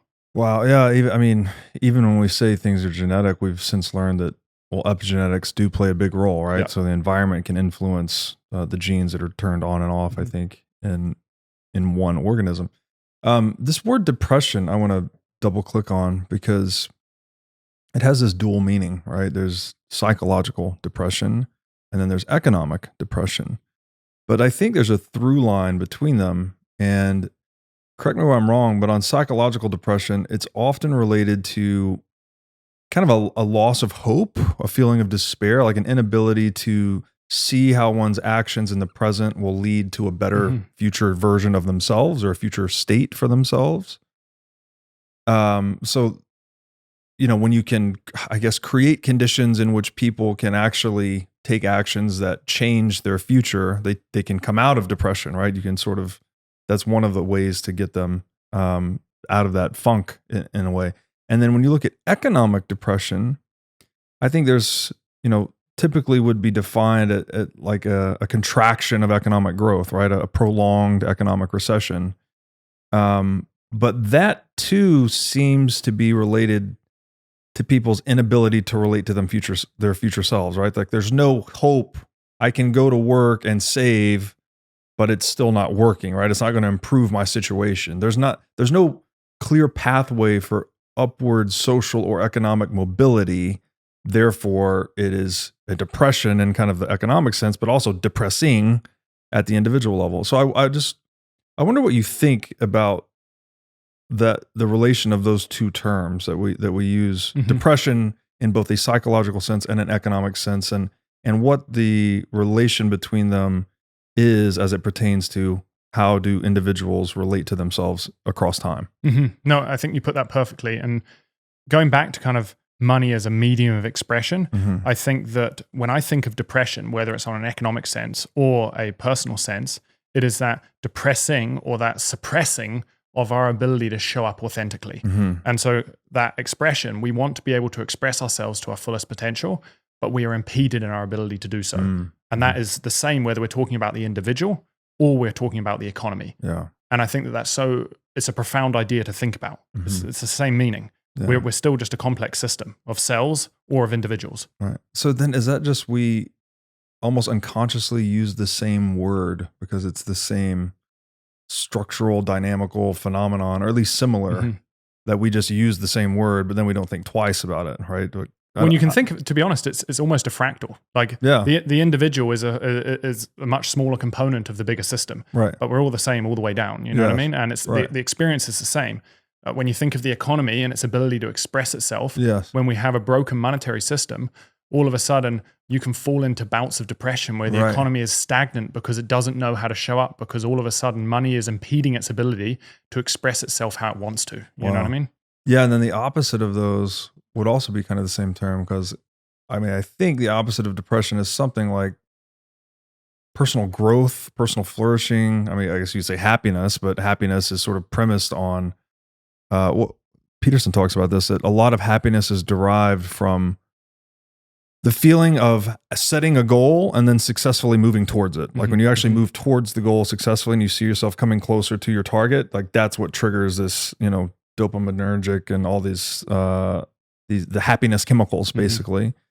And so personal growth or progress wall. And then on the economic side, it's economic growth. Economic progress is sort of the opposite of economic depression. So again, the words are very similar. And I think that does seem to indicate that there's a deep continuity between these two systems at different scales. No, I think that's fascinating. No, again, like I always find it, listening to your podcast and your little points, I find them so interesting how you connect the dots between these subjects, and it gives me stuff to think about. So I'm going to go back and think more on this. Thank you so much. I'd like to thank my friends at Swan Bitcoin for their long-standing support of the What is Money show. Swan's mission is to help millions of people get into Bitcoin, so they built the best solution to set up recurring Bitcoin buys and automatic withdrawals into cold storage. With the Swan app, it takes just 2 minutes to sign up and start buying Bitcoin. If you're a new customer, you get $10 in free Bitcoin for signing up, and the first $10,000 of Bitcoin you buy incurs 0 fees.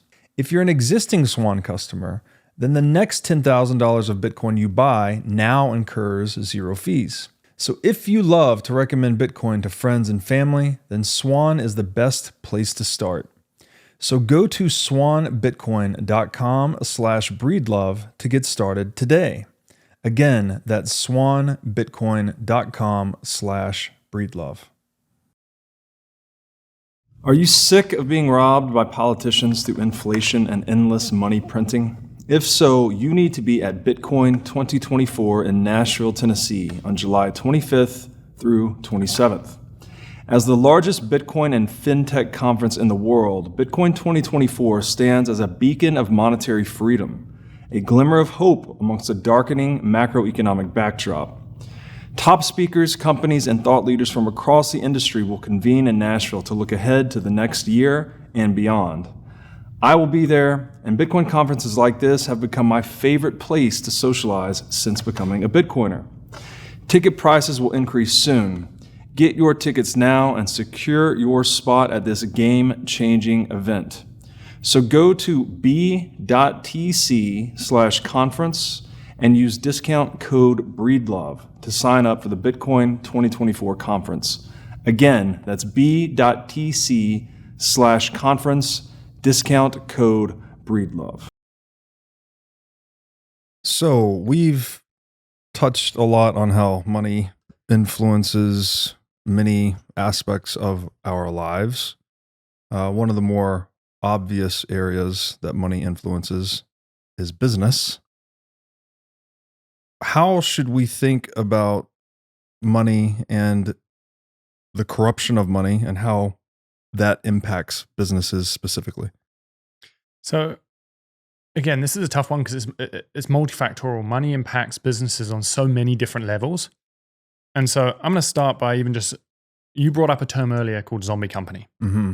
And this is one of those areas that I think people massively underestimate its impact on society. Mm-hmm. So when we have an economy that is functioning as a free market, you're going to have natural competition.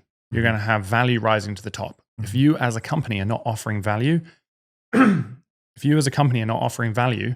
then naturally you're not going to see any capital moving towards you. You're not going to be able to pay your bills. You're going to wither away and someone else is going to rise up. Right. So you have that creative destruction taking place. Yeah.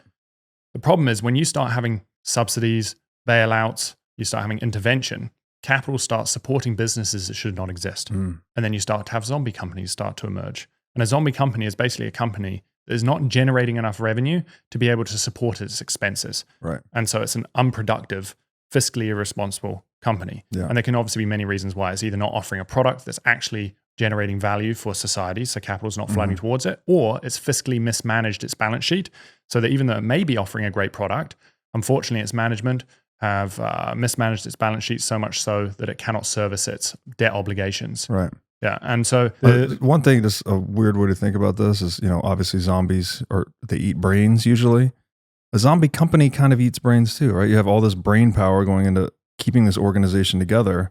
But if it weren't for the subsidy, it would not exist. Mm-hmm. So there's this brain power going into these activities that human beings actually don't want, other than the policymakers, right? But the general public does not actually want this thing to exist, as proven by its insolvency or unprofitability, yet it exists because of the the theft.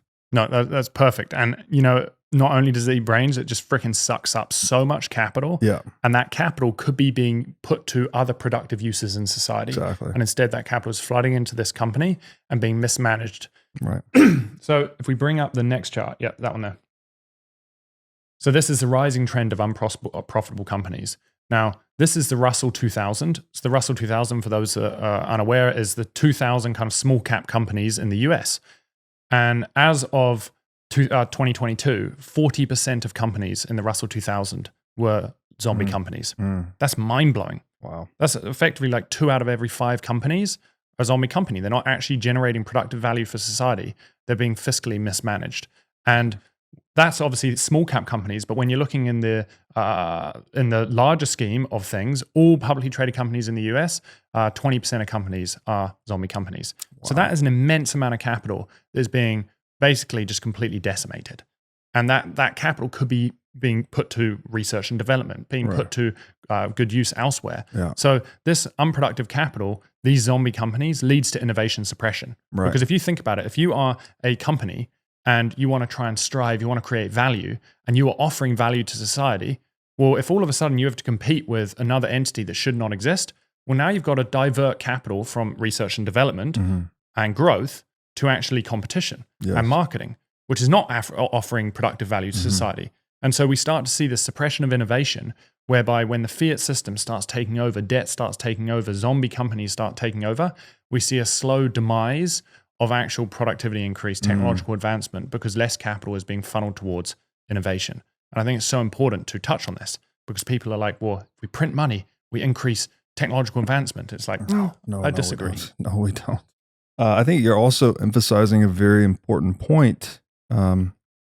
People often think profits are somehow bad or immoral, right? Like a profit-seeking business is somehow less moral than a nonprofit, for instance. However, I think that's fundamentally wrong. Not that there's nothing wrong with a nonprofit per se, but profit-seeking, what a profit is, it's basically a signal that you are satisfying consumer wants better, faster, cheaper, right? So profits are signaling also to competitors that, hey, this thing is working. Let me get in on that. So wherever a particular competitor is creating a lot of profits, they're actually drawing in more competition, which means there's more unsatisfied demand in that industry. So you're bringing more producers to play to satisfy consumers more and more efficiently, right? Or at a higher level of quality, let's say. So profit is this signal that's sort of guiding human action towards the satisfaction of human desire in a way. And absent, this gets back to the price signal, absent that price signal, you don't get this effective, competent coordination of human action. And so a zombie company is a company that's not producing profits, right? It should not exist according to the preferences of the majority or those that have the wherewithal to cause it to exist. It would not exist absent the government stealing from productive people and funding this non-productive zombie company. So it's very pernicious, right? It's a very pernicious problem. I don't think there's any ethical or even economic justification for it, right? It really is just a matter of being in a position of power and being able to fund this thing. Like, again, maybe there's some motivations that are presumably good motivations, but they're actually creating the unforeseen consequences that zombie companies create. But it's just bad, right? And if we had good money, we would not have zombie companies. When it goes back to that point which you made earlier, which it's the hubris to believe that, hey, we've got this society and we've got these pillars of society, which are these businesses. This business is not doing too well, but unfortunately it employs so many people. So Exactly. we need to prop it up. Exactly. But the reality is that ultimately by propping it up, you're breaking down innovation. Exactly. You're breaking down competition. If that company withers away, all of a sudden its competitors, which actually are offering value, well, they're able to grow. Maybe they start sucking up some of the employees that lost their job under that business. That's Or right. maybe those employees move on to start a new business that's able to adapt to the ever-changing preferences of society. So I think that to your point about it being a signal, I see it as like a map of value creation in society. Yeah. That's all it is. It's highlighting profit highlights Yes. where value is being created in society. Bingo. And there's very much like a process of natural selection that's going on here, but we're interrupting it with monetary or government intervention. And so, yeah, you could think of like what the organism is to natural selection, the zombie company is to artificial selection, if you will. No, I think you're spot on. And so that's obviously the first way when you're talking about like innovation suppression as a result of zombie companies, but there's so many other ways to look at it as well. Like when you look at bailouts and subsidies, it has a very similar approach, and this decimates small businesses. And so take Canada, for instance. During the pandemic, Canada had something called the CERB, the Canadian Emergency Response Benefit. And I believe the States had something very similar, where if you'd lost more than 10% of your income, you were entitled to $2,000 a month. That's mind-blowing. That's $24,000 a year. Well, if you take a look at tax records, you realize that 30% of the economy, 30% of tax-paying individuals earn less than $25,000 a year. So if 1/3 of individuals now have this choice, do I continue working my job to earn the same amount as if I just take this subsidy? Right. Which one are they going to take? Of course, it's going to be the latter. Yeah. So all of a sudden, we saw small businesses struggling to find workers. Yeah. And so cafes, bike shops, restaurants, I'm willing to bet that most listeners saw at least one restaurant that said, sorry, we can't be open because we cannot find employees. Yes. And so although I think maybe there's this altruistic, look, we need to support people because we're going through a pandemic, unfortunately, that intervention is misguided. Yes. That intervention leads to the byproducts, which is then we destroy all of these small businesses, these family-owned mom and pop shops. And then we start to see greater monopolization. We start to see larger corporations sucking up these small little companies and whatnot. And so we see this consolidation, this centralization. And so that's a secondary response to when we see intervention, the businesses feel the effects, not only from innovation suppression, they also start to see the effects from like trying to hire employees, trying to even just survive. Right. And then the third way that I kind of like to touch on is just kind of regulation. The problem is when the government intervenes monetarily, it creates these byproducts. Yeah. These byproducts, then it's a game of whack-a-mole. They're constantly trying to whack these byproducts. And people, unfortunately, I think it is a phenomenal thing of the free market. People are self-interested. People will find ways to be able to support themselves and their family. So they try and invest into these things and move money over here. So then what happens? The government starts to regulate and regulation increases. And as regulation increases, well, what do we see? We start to see more administrators and we see less teachers, we see less workers, we see less people that are actually offering productive value to society. And so we can open up the next slide. So this slide here is showing I love this one. the physicians versus administrators. Yeah. And what we're starting to see is that we're just seeing this huge growth in administrators far and above beyond physicians. And so in the US, it's something like just walking into the hospital, the average expense is $1,200 before anything has even happened. Right. And that's as a result of all of the administrative fees Right. associated with a breakdown of the fiat system, regulation, increasing regulation and whatnot. Yeah, because of the compliance, right? Like, so, and another way to frame this chart is the physician is the producer in this case, right? They're producing the actual health service. The administrator is a non-producer, right? They're just facilitating the informational and financial exchange between the producer and the consumer of the health service. WTF happened in 1971. The ratio of non-productive administrators to productive physicians has gone absolutely parabolic. I don't know what the ratio was here initially. What, 10 to 1, maybe 100 When to 1? I think even 1970 it's showing, that growth of 0%, they're effectively the same. And that growth has just gone exponential in terms of administrative Oh versus God, this is a physicians. growth percentage. Yeah. So, okay. Yes. The number of doctors is basically growing low and slow, and the number of administrators is growing high and faster. Yeah. And this is a reflection of how inefficient the healthcare system is becoming, really, right? You're burdening it with more non-productive administrative activities. And therefore, who bears the brunt of that? The consumer in the form of higher healthcare costs. That's why it costs $1,200 to walk in the door of the hospital. Yeah, absolutely. And, we see this in not just obviously healthcare, we see it in every single sector of the economy. There's a little snippet from the book, which is, since 2008, US banks have spent billions hiring thousands of compliance and regulatory officers to keep up with the growing financial red tape. In 2013, JP Morgan Chase JP Morgan Chase announced it would hire 13,000 compliance staff at a cost of $4 billion.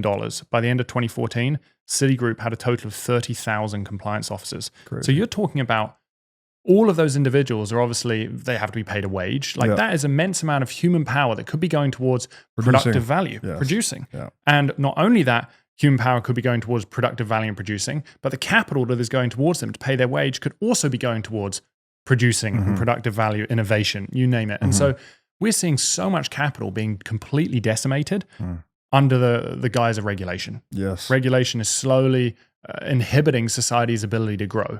And it's profound. Yeah, and compliance, censorship is another non-productive area that a lot of capital tends to flow into in a heavily regulated environment. I learned this secondhand from Peterson, but I think it was towards the end of the Soviet Union, like 1 in 3 people were a paid government informant, right? And at that time, the Soviet Union had become essentially a diseconomy, so that the economic inputs that went into it were 3 times higher than the outputs that went out of it. Like, it's not even an economy at that point. It's literally just consuming resources, not creating them. And so that's this, right? The more you intervene, the more you create this administrative parasitic layer, the less you're rewarding productive action. Surprise, surprise, the less productive we all become. And the less productive we become, the lower the standard of living. The lower the standard of living, the worse our lives are. So it's, profound, I think, is the only word really to use. Oh, yeah. And it's interesting as well because, again, because of this regulation, because of this red tape, you're then misaligning the incentives. So corporations are now incentivized to financialize as opposed to, again, direct capital towards research and development. And so I think it's Apple from, if I remember correctly, it's saying from 2020 and the decade before, Apple spent something like $496 billion on share buybacks. That's more than the market cap of 490 of the S&P 500 companies. Right. So that's money that's just going towards buying back its shares as opposed to research and development. Right. Because unfortunately, it's too costly, the red tape, the regulation to be able to actually grow. It's better to actually just go and try and increase your shareholder value. That's all people kind of tend to think about. Right. And so again, you're misaligning incentives. You're incentivizing financialization as opposed to value creation. Financialization is not adding value to society. Right. There's no value being created. To your point, which I think you said yesterday at dinner, simply printing more monetary units does not add value to society. You're not adding any productive capacity to society. All you're doing is adding more pieces of paper. That's right. Yeah, you're not expanding goods and services when you print money, right? And so I think that the share buybacks, that's another fiat symptom too, right? Because Apple doesn't have any better place to store its purchasing power rather than basically buying itself, right? Buying back its own shares. There's also the complication that the executives in charge of those decisions are paid on like an earnings per share basis typically. So however, if you had a sound money world, presumably they would hold a large or a portion, I don't know if it'd be a large portion or not, a portion of their retained earnings would be in sound money, right? Yep. Something like gold or Bitcoin. But in a fiat world, you can't hold a lot of dollars for a long period of time. You want to hold it as short-term working capital, but for your long-term savings, you really just have to recycle it into treasury stock, basically.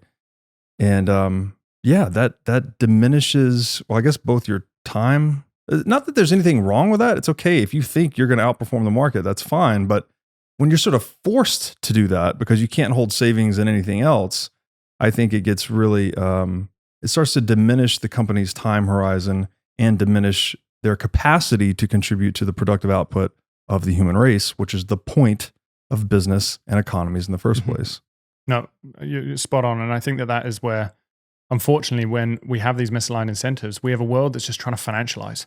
Everyone's just trying to make more money, but we're not actually, companies are spending less and less on research and development. They're spending less and less on capital goods to be able to actually improve the quality of their services, to be able to keep up with old equipment, you name it. And so companies are getting older and older and older and dilapidated, and their stock price just keeps going up and up and up because we're trying to maximize stock return. And again, this is a product of, in a world where we're incentivized to meet our immediate needs, people are focused on money. We're so focused on money. And that's the only thing we're focused on. While we're seeing the world slowly degrade, the quality of life slowly degrade. Yeah, the quantity quality dichotomy strikes me here, where it's the focus becomes more on accumulating a quantity of money at the expense of even the quality of the money itself, right? That the purchasing power of each monetary unit is going down, but also the quality of the goods and services being rendered. I tweeted this the other day that in fiat world, people build things just for the sake of building rather than being built to last, basically. And so what is the connection? Because this is something many Bitcoiners talk about, but outsiders would consider to be a tenuous connection. What is the connection between debasing the money and debasing the quality of goods and services, or what you call here quality deterioration? Yeah, so that's a really interesting point, and that's actually what I was just about to find. In the book, I dive into an example of how there's so many pervasive effects of inflation. One of those effects is something like shrinkflation. We're seeing prices rise, yet the quantity or the quality of those goods is declining. Right. And there's countless examples, and one of them, one second, I'll find it. Where is it? Yeah, so this is one example that I have in the book, and it's looking at the Golden Gate Bridge. And it's showing you how over time, obviously we have inflation, prices are rising, but the quality of and the ability for companies to be able to create productive value is declining. And so the iconic Golden Gate Bridge, in 1933, the project was completed in just 4 years and cost $23.8 million. That is equivalent to $540 million today, inflation adjusted. Now fast forward to 2014, when a decision was made to add a suicide net to the bridge. Construction began in 2018, but despite ongoing efforts, the project has yet to be completed and is now expected to cost a staggering $400 million. To put that in perspective, the cost of the suicide net alone is nearly the same price as the total build of the whole bridge. And so you're starting to see that even inflation adjusted, it's massively impacting our ability to add value to society, to build quality products. And I think that is just a perfect example highlighting how inflation is slowly sapping our ability to add value. Wow. To function, right? The fact that the bridge, inflation adjusted, costs around $500 million, and to just add a net below it, you're talking about 80% of the price of the bridge. That is staggering. It reminds me too, Balaji had been tweeting about the public restroom they were trying to open in San Francisco, and they had spent 20 years and like $20 million trying to get one restroom open, like all of the red tape and it just goes to show you how, I mean, it's not even a metaphor. I think when we say it's parasitic, like it's actually parasitic on the value creation process. It's inhibiting our ability to get things done, to produce things, and to produce them in a way that's cost effective and built to last, right? Or high quality. This administrative coercive layer is sucking the life force out of it. Which is really it's mind-blowing. It's and staggering. I was thinking about it last night, actually, after we went for dinner. We went to the steakhouse, phenomenal steakhouse. Yeah. And shout out Capital Grill. Oh, yeah. I would definitely go back. And I was thinking about it after we left as to how much of a cut the government really is taking on our productive capacity. So I bought a ticket to the dinner through the, Eventbrite. So I paid taxes on that. So the government took a cut. And then when I've gone, the guy at the end of the table paid for the bill, well, then the government takes a cut on that. And then on top of that, that money then goes towards what's got to pay the employees. The employees, a cut of that goes towards the government. The corporation has to pay, obviously, its taxes. Yeah. A cut goes towards the government. What about all of the goods and services that made up that meal? Yeah. Well, there's cuts all the way down. So we're talking about huge percentage of that capital is going towards government. Yes. And that capital could otherwise be going towards the free market productive value creation. That's but right. it's being siphoned towards unproductive value creation. Yeah, the property taxes as well. And anything the government's doing beyond just the strict preservation of life, liberty, and property, I think it's outside of its bounds, basically. And the money printer just lets government grow without a check on it. And that's why we end up with all of these perverse situations where we can't even construct a net under a bridge for less than 80% of the cost of the bridge. Like, what? Mhm. That doesn't make any sense. You can't open a bathroom in 20 years. Like, someone will have to fact check me on that. Maybe it was 10 years, but still, one bathroom, $20 million. And it shouldn't take more than a year to open a bathroom anywhere. Oh man, and you know what? There's one more point I'll make, which is during the pandemic, the Canadian government brought out the ArriveCan app, and this was for people arriving into Canada for obviously the vaccine passports, and you had to just mention whether or not you were vaccinated. That's all the app did. Is mentioned your entry day, whether or not you were vaccinated. That app, I believe, cost something like 80 million. I quote it in the book, so don't quote me off that. But it cost something like 80 million. And when you actually dig down below the layers, you actually realize that the actual cost that went to developers to create the app was $20,000. The rest of that just went to all of the hands in the pie. Like that is an unbelievable wastage of capital. Yeah. Unbelievable wastage of capital. And they used it for what? 6 months, a year? And then they never used it again. And so you're just talking about such unproductive use of capital, which makes it like a perfect kind of pivot point to, we've just been looking at businesses, but then how does it impact the politics? And you brought up the fact that you just see this growing, ever burgeoning government. Yes. And so the next slide, that one there. Just hit that one more time. Yeah. You said 80 million to produce the app and $20,000 went to the producers, the developers of the app, right? Yeah. So we're talking about 20 basis points, right? Like 0.2% of that money went to producing the thing. The other 99.8% went to politicians, presumably. That didn't produce anything. Yeah. And you're talking about an app that is so simple. And how's that not theft again? Yeah. Please, someone tell me how that's not theft. And it's mind-blowing because when you look at this app, all it is basically just a text field. You just need to enter, I'm entering the country. And it's a Google form. Yeah, it's a Google form. It could be done in 3 seconds.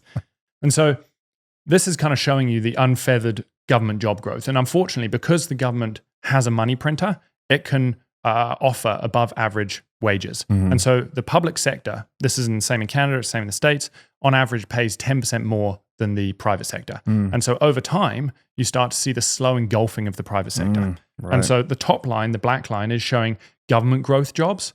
The bottom, the gray line is showing private sector job growth. And then you're also seeing population growth at the bottom. So what you're also noticing is not only are you seeing public sector job growth grow far quicker than private sector job growth, but both job growth are also outperforming population growth, which is showing people are having to take on more jobs just to be able to get by. Because life is getting harder, our cost of living is rising. Dual income thing the again. Dual income thing again. So we're seeing exponential job growth above and beyond even population growth. But we've seen this throughout history in many different nations that over time, the public sector just slowly engulfs the private market. And unfortunately, when you are not the earner of your income, you do not spend your money effectively. You're not very conscientious of how you spend your capital. So we see capital going towards things like a suicide net that costs 400 million because they're not conscious of why do we have to care? Why do we have to be conscious of being budget awareness? Of course. Yeah, this is skin in the game, right? If you did not earn the money, then you don't have much of an incentive to be prudent with that money. In Vegas, they call this a free roll, right? If someone gives you money to gamble, well, then you're going to be much more risk seeking with that money because, well, it didn't cost you anything, right? It was free to you. So you might as well take the risk. You only have upside, you have no downside. And that's basically what these politicians have, right? They have upside in passing these bills, passing these pieces of legislation that they get to dip their hands into the cookie jar for, but they have no downside. Like what is the downside? It's just money. So yeah, it's very telling. And the other problem with this chart, I think, this highlights Hoppe's point that when you reward non-productive behavior, that you see a shift in the social and moral and professional pathways of development for people away from productive activities towards non-productive political activities. And when you have governments that are then paying 10% more, paying wage rates that are 10% more than what's the free market is bearing, well, then you actually start to encourage people to pursue pathways in life that are not productive, that are less moral, that are more deceptive, duplicitous. So in this way, you get like a moral and practical decomposition of society. as a result of skewing the incentives in this way. And so again, it's very acute and painful, and it comes back to the money, right? Like if you make the money work properly, where supply and demand is what's setting prices rather than policy, then you actually get people that are incentivized to be more productive, more competent, more caring, more cooperative, et cetera. And the crazy thing is, we just accept it. Like people even, I work in a government job, and the inefficiency of government, and we just accept it. Yeah. And we just accept the fact that there are these massive regulatory bodies, these huge kind of government-owned corporations, whatnot, that just are so unproductive. Right. And we just accept it. We've been conditioned to accept it. We're conditioned to accept it. And even when you're driving around Canada, you see a lot of the road work, and you'll see one guy trying to lift off a pothole, or you've got two people on stop signs 100 meters apart. You've got 4 construction trucks. You've got people monitoring the lifting of the pothole to make sure he doesn't fall down the pothole. You've got 12 people while one guy's just trying to lift a pothole off the floor. And it's mind-blowing. Yeah. Yeah, that's a great point. You brought up politics, and I want to segue into that now. This quote you provided is great. This is El Gato Malo. He's a Substack writer or Medium writer that just has phenomenal work. He does a lot of work with, I got that quote from a Doomberg article. Okay. So if anyone reads Doomberg, it's phenomenal stuff. Doomberg's great. So this is Gatto's law, quote, "As soon as you allow politicians to determine that which is bought or sold, the first thing bought and sold will always be politicians," unquote. Beautiful. Oh, I love it. And it does point to the essence of politics, which is money. It's a business, right? Just like every human organization on this planet, it is a business. It is about money. It is about inflows and outflows.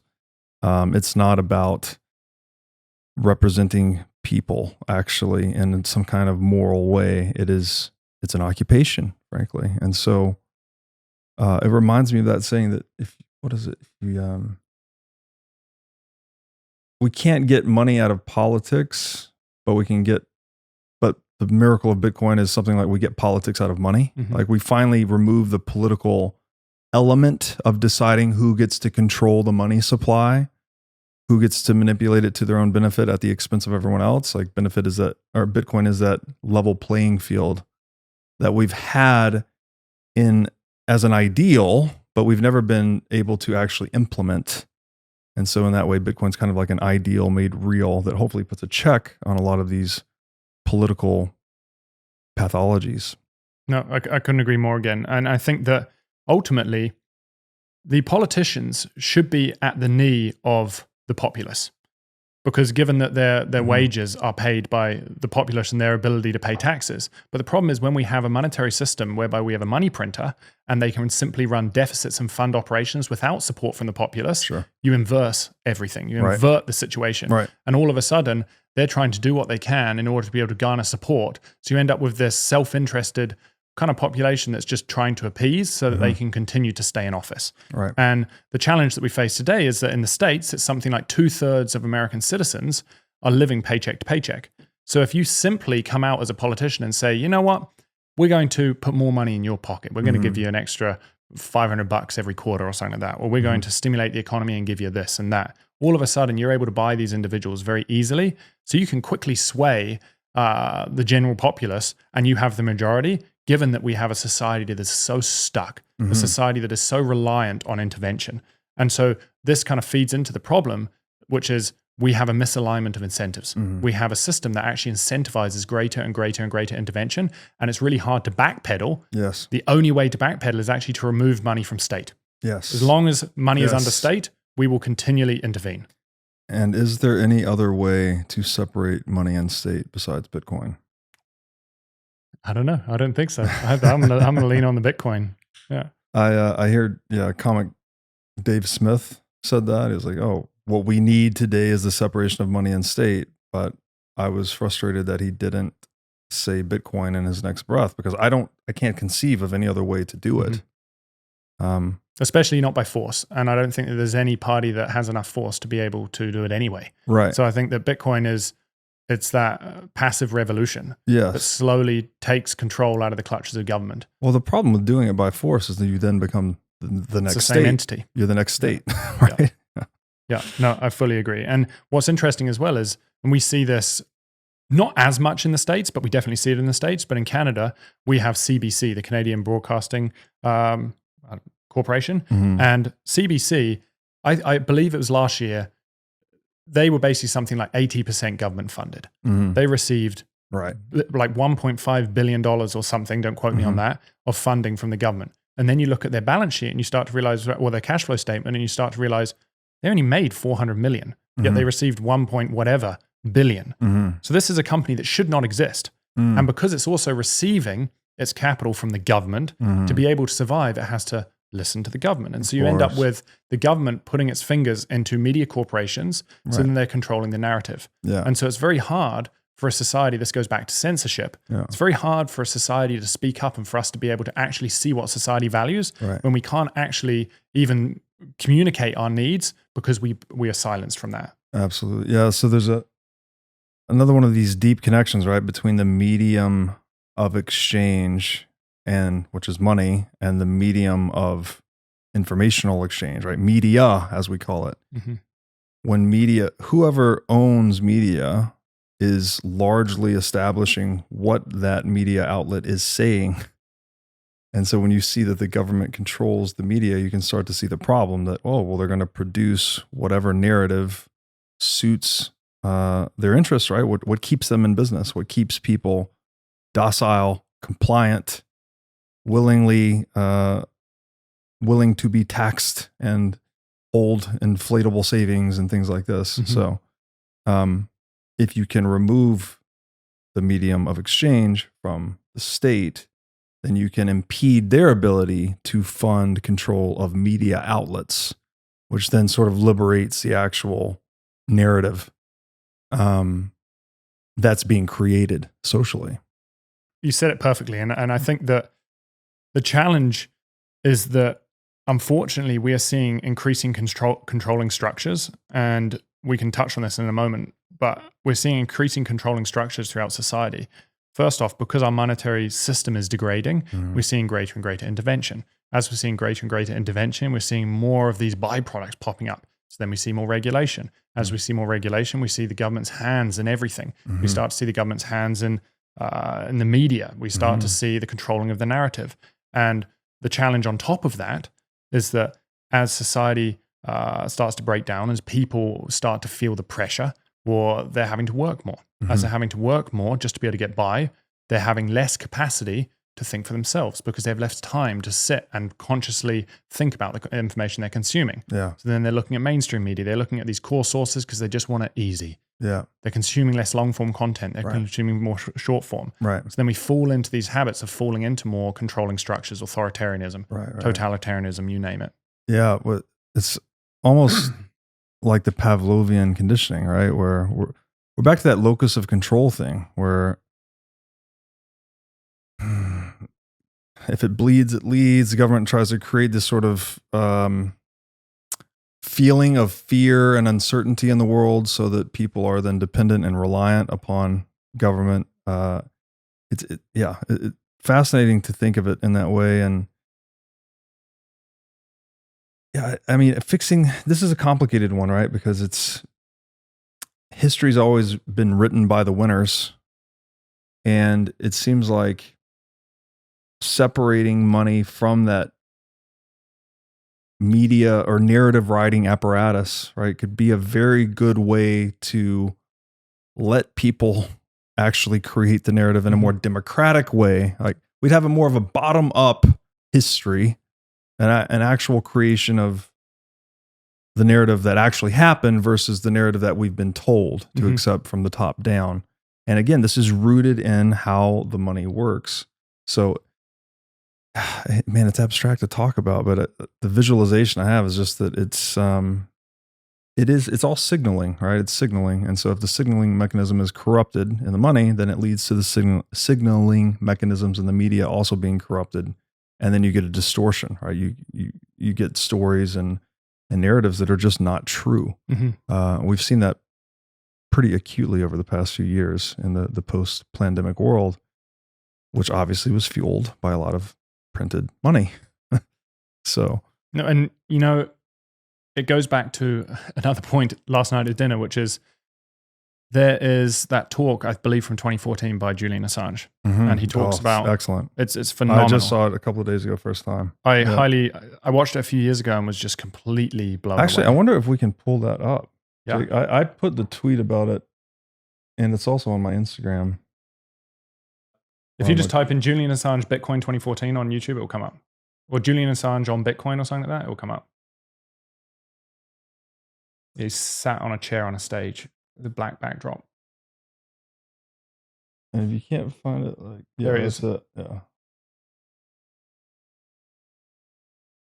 Tell me about the benefits that come with the online banking, with the virtualization, the digitalization of the social function of banking. If you abstract away and you think, what is the problem with just having one bank in one town? Well, it's pretty obvious.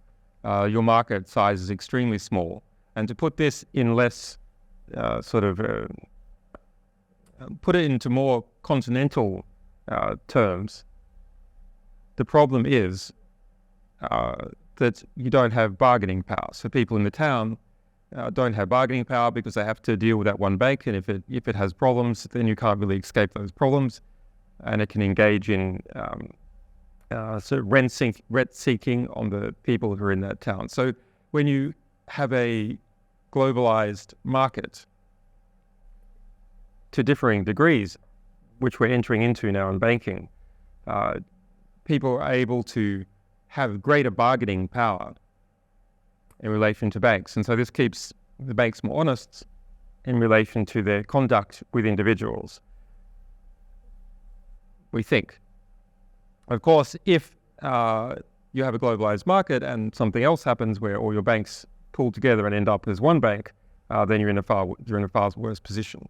But right now, the most interesting thing happening is Bitcoin. It's probably the most interesting intellectual development on the internet in the last 5 years. Can you talk about Bitcoin a bit for people? Sure. Okay, so a lot of people will have heard about Bitcoin but not really understand it.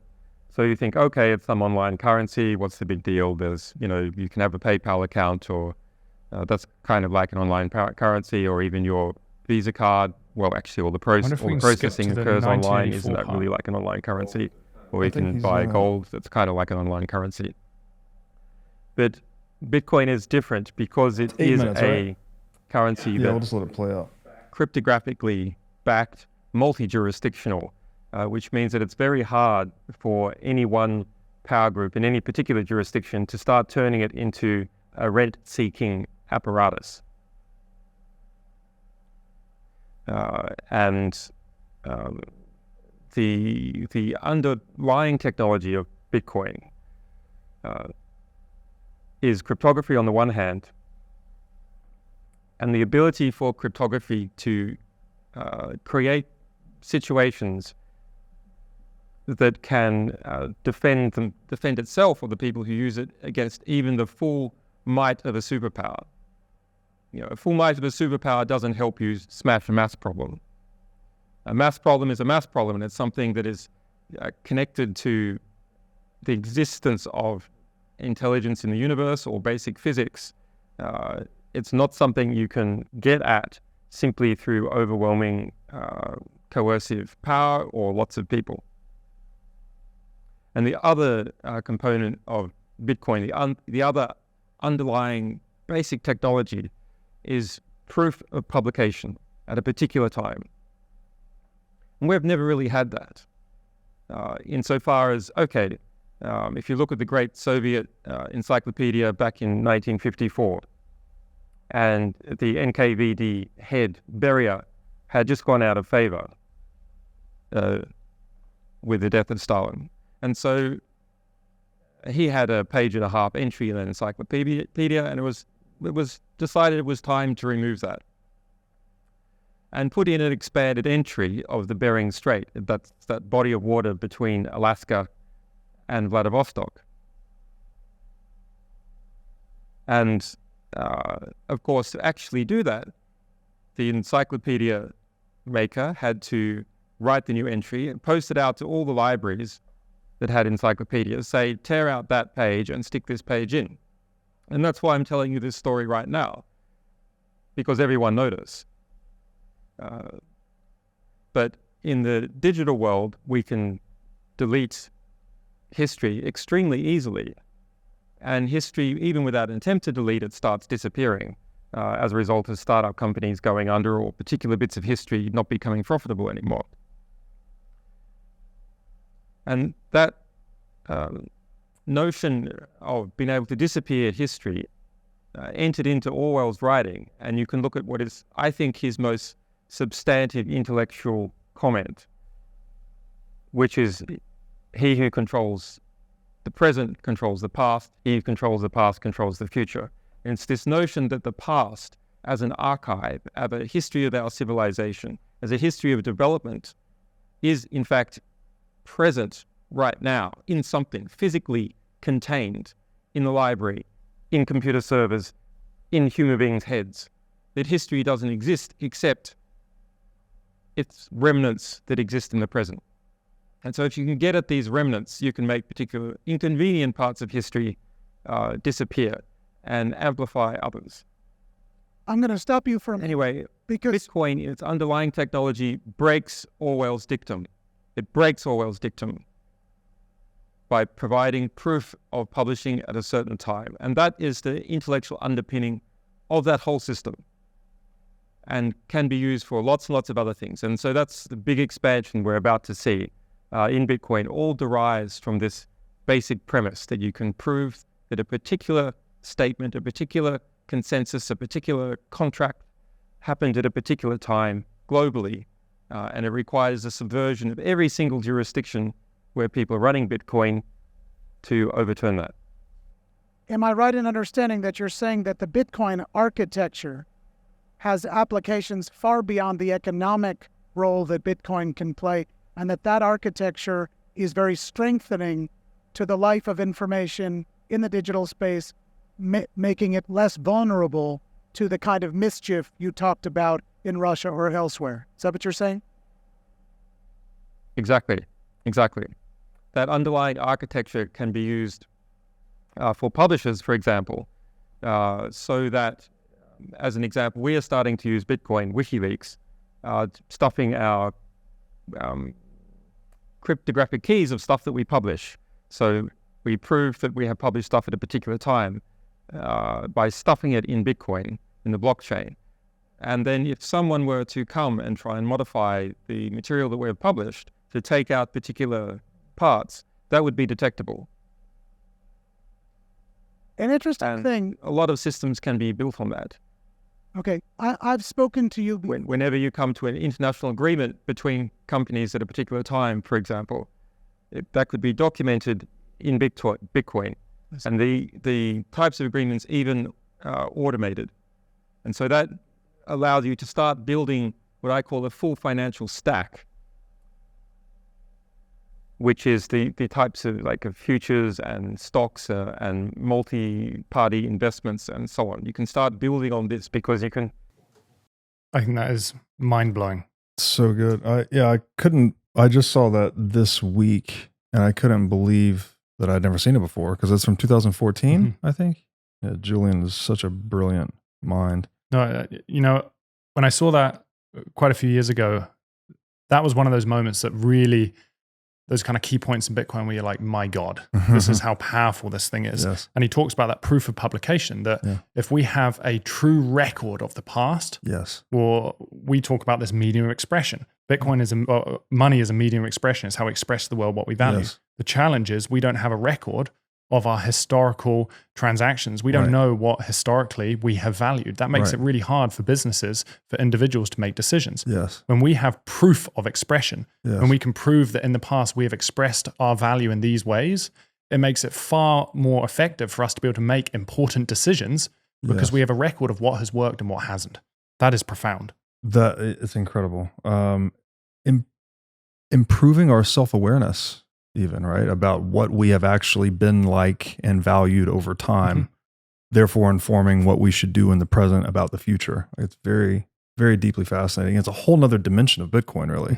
It's like there's the money dimension, but this is the, I don't know, the communication dimension, right? That we can actually create unalterable records of history. That is very significant. I don't think gold could do that, I'm pretty sure. So, well, when you bring it back to, like, say, working out, you can relate it to, look, if I go into the gym every single day and I try a different workout and I see if it works or not, and then the next day I try something out and see if it works or not, and I just kind of go with the flow of things, but I'm not ever taking record of those things. It's very hard. I can repeat the same thing over and over again, not knowing that I've done it in the past. Whereas if I'm journaling and I'm saying, okay, I've did this many reps and I took this supplement and it made this much of a difference, I can look back throughout my journal and I'm far more productive as a society. Wow. You're describing the process of civilization, actually. And the microcosm of that came up for me as food journaling, right? When I was going through digestive issues, I had to write down everything I was eating because there's like a delayed reaction. It's 24 hours after you feel it. If you don't write it down, well, then you're just going to repeat the same mistakes over and over and over and over. That's also true at the collective level, right? If we experiment with a certain business model or societal organizational model and it doesn't work, and we don't record the mistakes that we learn from that or the successes, then we're not going to progress. We're not going to continue down the path of civilization, right? We're going to be stuck in some cycle or some loop. When it makes you wonder whether or not most Bitcoiners have heard of the book, The Fourth Turning by Neil Howe. And it's like, do we have to be constantly in these cycles? Or can we break out of that cycle and move towards, of course, we're going to have undulations, good times and bad times, but in general, we progress a lot faster because we learn from our mistakes. Yes. Yeah. Wow. The idea of Bitcoin radically enhancing humanity's ability to reflect upon himself, if you will. Like that is profound.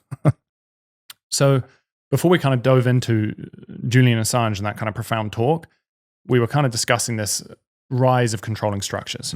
Now, during the pandemic, there's a guy called Matthias Desmet, and he's been on the show. He is an incredible individual, and his book hugely influenced The Psychology of Totalitarianism. The Psychology of Totalitarianism. It hugely influenced me, and when I read that book, it helped provide clarity around maybe why we fall into these times where we kind of give up a lot of our rights and freedoms to these controlling structures. And the way he describes it is that when you go back throughout history, you look at Stalin, you look at Hitler, you look at Mao Zedong, a lot of these individuals that have kind of led totalitarian, authoritarian regimes, he says that there's kind of four main factors which have kind of contributed to them. The first of those factors is loneliness.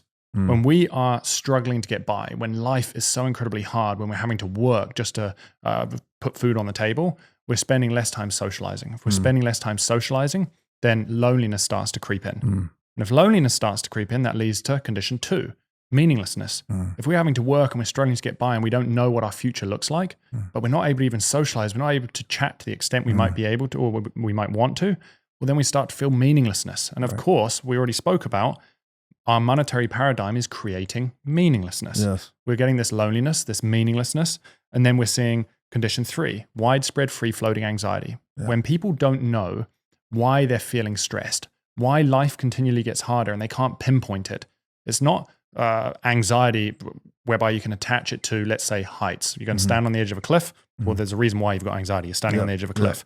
Free-floating anxiety, I feel this anxiety and I can't fix it because I don't know what the problem is.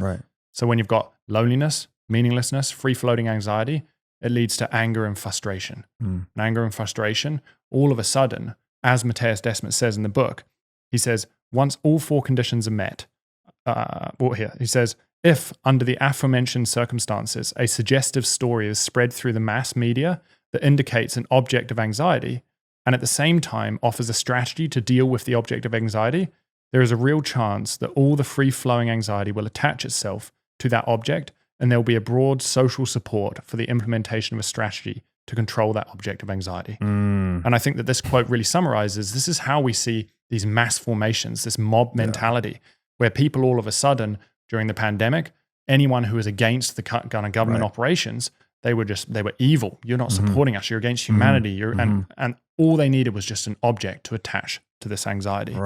But the interesting thing is, what I think Matthias Desmet misses is that there's a condition 0. And the condition 0, which I kind of outline in the book, is a broken monetary system. If you don't have a broken monetary system, if you have a monetary system that allows you to express to the world what it is that you value, allow you to show up authentically, or how are you supposed to feel loneliness and meaninglessness and aggression and frustration? Ultimately, society is far more in line with its authentic values. Yes. So you have growth. You have people that have meaning. Yes. And so ultimately, I think that what Matthias missed out on is that there is a broken monetary system. You look at Hitler, for instance, we had the Weimar hyperinflation. It led into these situations. Yes. Many of these societies have had a broken monetary system, which has led to the breakdown and the rise of controlling structures. I love that you brought up the hyperinflation, because when I talked to Matthias, I said that, well, one of the most, if not the only reliable way to induce a mass psychosis is to just hyperinflate the currency. Like, just hyperinflate the currency and watch what people do. Like, they actually lose their minds, right? They start eating their pets. They can't trust one another, looting, rioting, all of these things. And so my proposal to him was there has to be another condition, as you've said here. I said I attached it to the violation of private property, which is the same thing as broken money, right? And I was partly influenced here by something Saylor said. Is like, if you want to drive people crazy, just keep changing the rules of the game, right? So if people can't play the game and the rules are constantly changing, well, they just go nuts, pretty much. And there's this idea that money is the system through which we are both accounting for and accountable to the actions of one another. And if that accounting system breaks down, well, then we can't make sense of the world around us or our actions or other people's actions, right? And so, yeah, I think it is very, there has, I mean, how could there not be a connection? If like the only way to induce mass psychosis, not the only way, a guaranteed way to induce mass psychosis is to hyperinflate the currency. How could there not be a connection between money and mass psychosis? Like, it doesn't even seem possible if that causal link is there. And if you study the history of hyperinflations, I think it's pretty clear. No, I fully agree. And it's interesting because when we look back, you see these totalitarian controlling structures, and we tend to think of them as Stalin and Hitler and Mao. But what we don't see is that I believe in society today, you don't just drop into a full totalitarian society. Right. It is these slow events that increase kind of the surveillance, that increase our censorship, that increase regulatory hurdles. And we're seeing that. Like 2008, we started to see Dodd-Frank, and we saw the kind of the monopolization of the banking industry. We're seeing all of these slow creeping movements by the government that is giving them more and more control. And so in hindsight, in 50 years time, 100 years time, we'll be like, oh yeah, that was a authoritarian period where we kind of moved into a controlling structure. But right now, people are just, because they're not a student of history, they're not necessarily recognizing these key flags that are arising. Yes. No, that's a great point. It's to be a student of history. And then Bitcoin, as we said earlier, actually makes us better students of history by making history immutable, right? Through this proof of publication thing. Also letting people keep the fruits of their labor and thereby express their preferences clearly into the market, right? Without introducing the noise of coercion and statism. It's fascinating stuff. I think this is a good segue into why Bitcoin, right? Like, we've talked a lot about the problem today. We've hinted at the solution, but why? What is it about Bitcoin that, beyond what we've already discussed, that remedies these many, many problems? So I would say, when you look at some of the core fundamental principles of Bitcoin, so you've got a decentralized currency. So there's no one entity that controls Bitcoin. Because of that, you're removing any form of self-interest. We have self-interested central bankers. We have self-interested politicians. We're removing self-interest from Bitcoin, which means that ultimately Bitcoin reflects the populace. Bitcoin can change and adapt. It is an adaptive process, but it's a slow adaptive process. And you have to have, obviously, agreement amongst the community to be able to create change, which I think is important. Which is also driven by self-interest. So it's not so much that it's eliminating self-interest, it's channeling it the right direction, right? Or removing self-interested parties that could act on or that, maybe the right way to say it is aligning individual self-interest with the collective self-interest. Absolutely. Right? Yeah. That's a perfect way of putting it. And so you've got this decentralization. You then have this permissionlessness. And that is incredibly important. When we're talking about medium of expression, we need a sense of proof form of money. Mhm. And going back to the Julian Assange point, I want that proof of expression. If I express to the world what it is that I value, in the future, I want to be able to look back and see that. Yes. Unfortunately, today we don't have that. We don't see what it is that people have valued in the past because obviously the victors write history. Right. And not only that, we're impacted in our ability to even express to the world what it is that we want. If I want to go and purchase this thing or save my money here or direct my capital here, we've got so much censorship that impedes us from expressing what we value. Right. So I think permissionlessness allows us to express to the world what it is that we value, regardless of whether or not someone agrees. It's effectively, it's a monetary form of free speech. Right. That's so Beautiful. important. Yeah. Yeah. And then on top of that, you've got that trustlessness. You don't have to put trust in any entity. That kind of goes back to the decentralized nature of Bitcoin, but not having trust in any form of single entity means that we don't fall into the same trap that gold went down, where we stored gold in vaults. We stored gold with centralized entities because it was physical in nature. Yes. And ultimately, because of that, they started printing more banknotes that were backed by gold than the actual gold in existence. Right.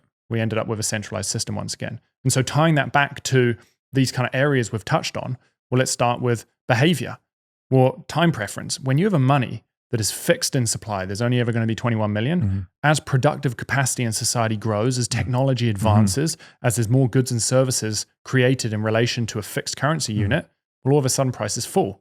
Life becomes easier. Our cost of living declines. Right. So all of a sudden, if our cost of living is declining, we're incentivized to save. We're incentivized to save. We're incentivized to think long term. Right. Think about the future. Think about prosperity and what my future life may look like. That is profound. So it's flipped. All of a sudden from this impulsive high time preference, we've flipped to this low time preference, long-term thinking. That is far better for humanity. We're thinking about the long term. And then it goes back to that meaninglessness.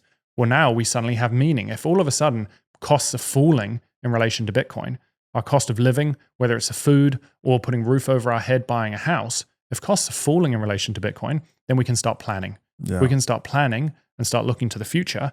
We start to find meaning. We can start to build community. We can start to build businesses. We can start to add value back to society. Right. So you have a society that's thinking long term. You have meaning in society. And then finally, that compassion and altruism, which we're losing in society because people are stuck on the bottom rung of Maslow's hierarchy of needs. All of a sudden, if our cost of living is falling, we can start to work less if we desire, or we can work the same. But by working the same, we have more capacity to seek the things that we want. Yes. And that gives us more time to look inwards. Do I want to spend more time with my family? Right. How do I want to show up in the world? Who am I? What it is that I actually value? So we start to align with our authentic self, giving back to community, giving back to society.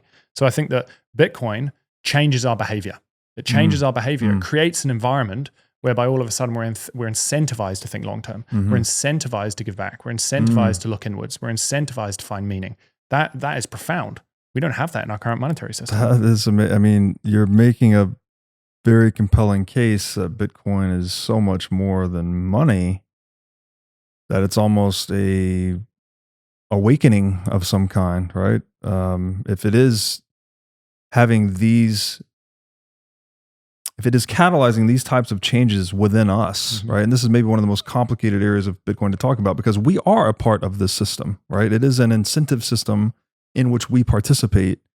And as you alluded to at the beginning, right? The individual self-interest is part of that system too, right? That's what coheres the 21 million hard cap, right? There's nothing about physics per se. I mean, there is the proof of work energy expenditure that goes into that, but you also need self-interested individuals saving the money that is impossible to print, right? To cohere on that Schelling point of 21 million. So we are actually not just participants, but core operating components of the Bitcoin network.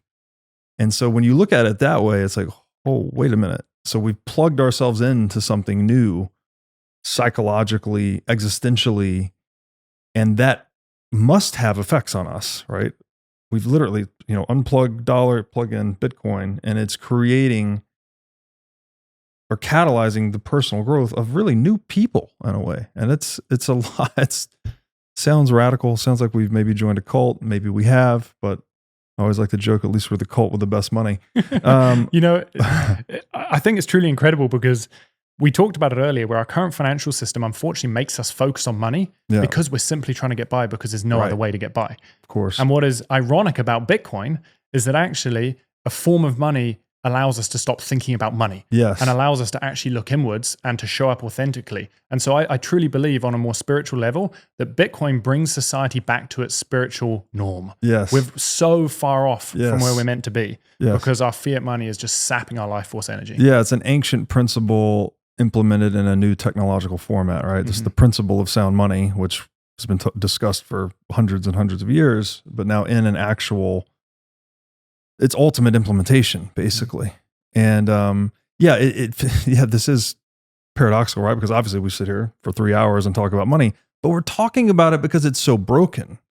Like the point the world actually gets onto a Bitcoin standard, I don't think we'll be doing this so much anymore. We'll just be out enjoying life and be like, oh, remember how bad things used to be, and now look how wonderful it is. We can build businesses. We can, I don't know, spaceships, flying cars. Who knows, right? Like the ceiling on innovation and human ingenuity gets lifted.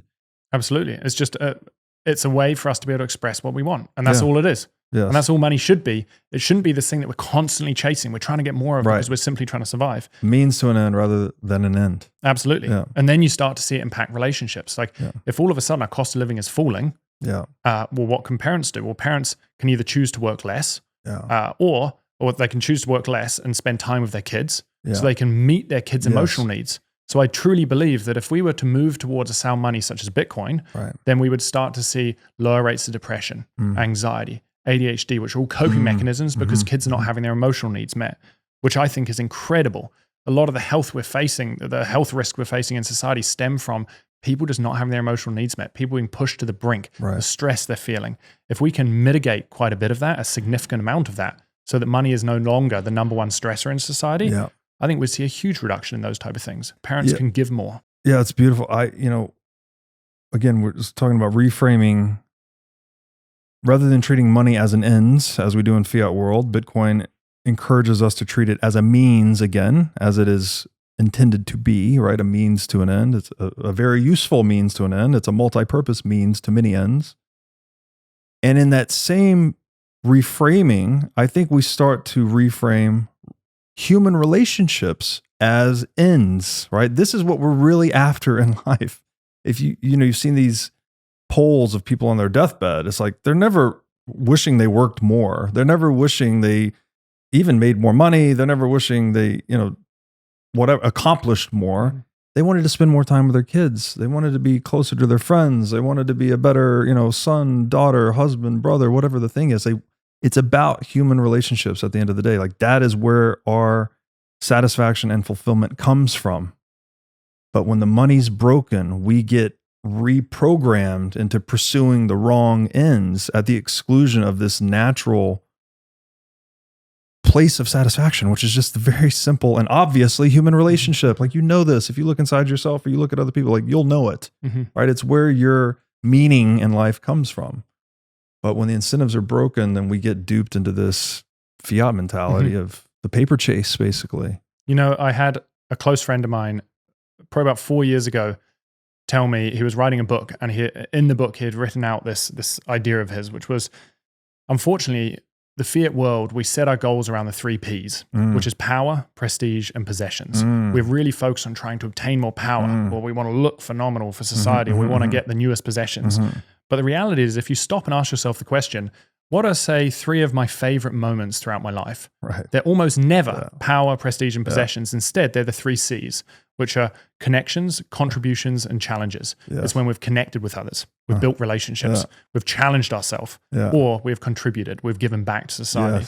And so I think that we've got all of this goal setting, all of this, we've got to be more productive, we've got to do this, we've got to do that. And it's all focused around the 3 Ps, when in reality, happiness comes from the 3 Cs. And Bitcoin, I think, ultimately supports an environment, fosters an environment where actually we start to look inwards and focus more on those 3 Cs. Yeah. And I think maybe the 4th C is an amalgam of those 3, which is children, right? Because as you said that, like there's a moment I have with my daughter on the beach in Hawaii, just like holding her up and spinning her around. And like, that's it, And so this has been a very good discussion, my friend. It's been amazing. Really honestly. Enjoyed it. And I hope, I hope more people will just take a look beneath the surface and maybe look at the looking glass rather than just looking through it all the time.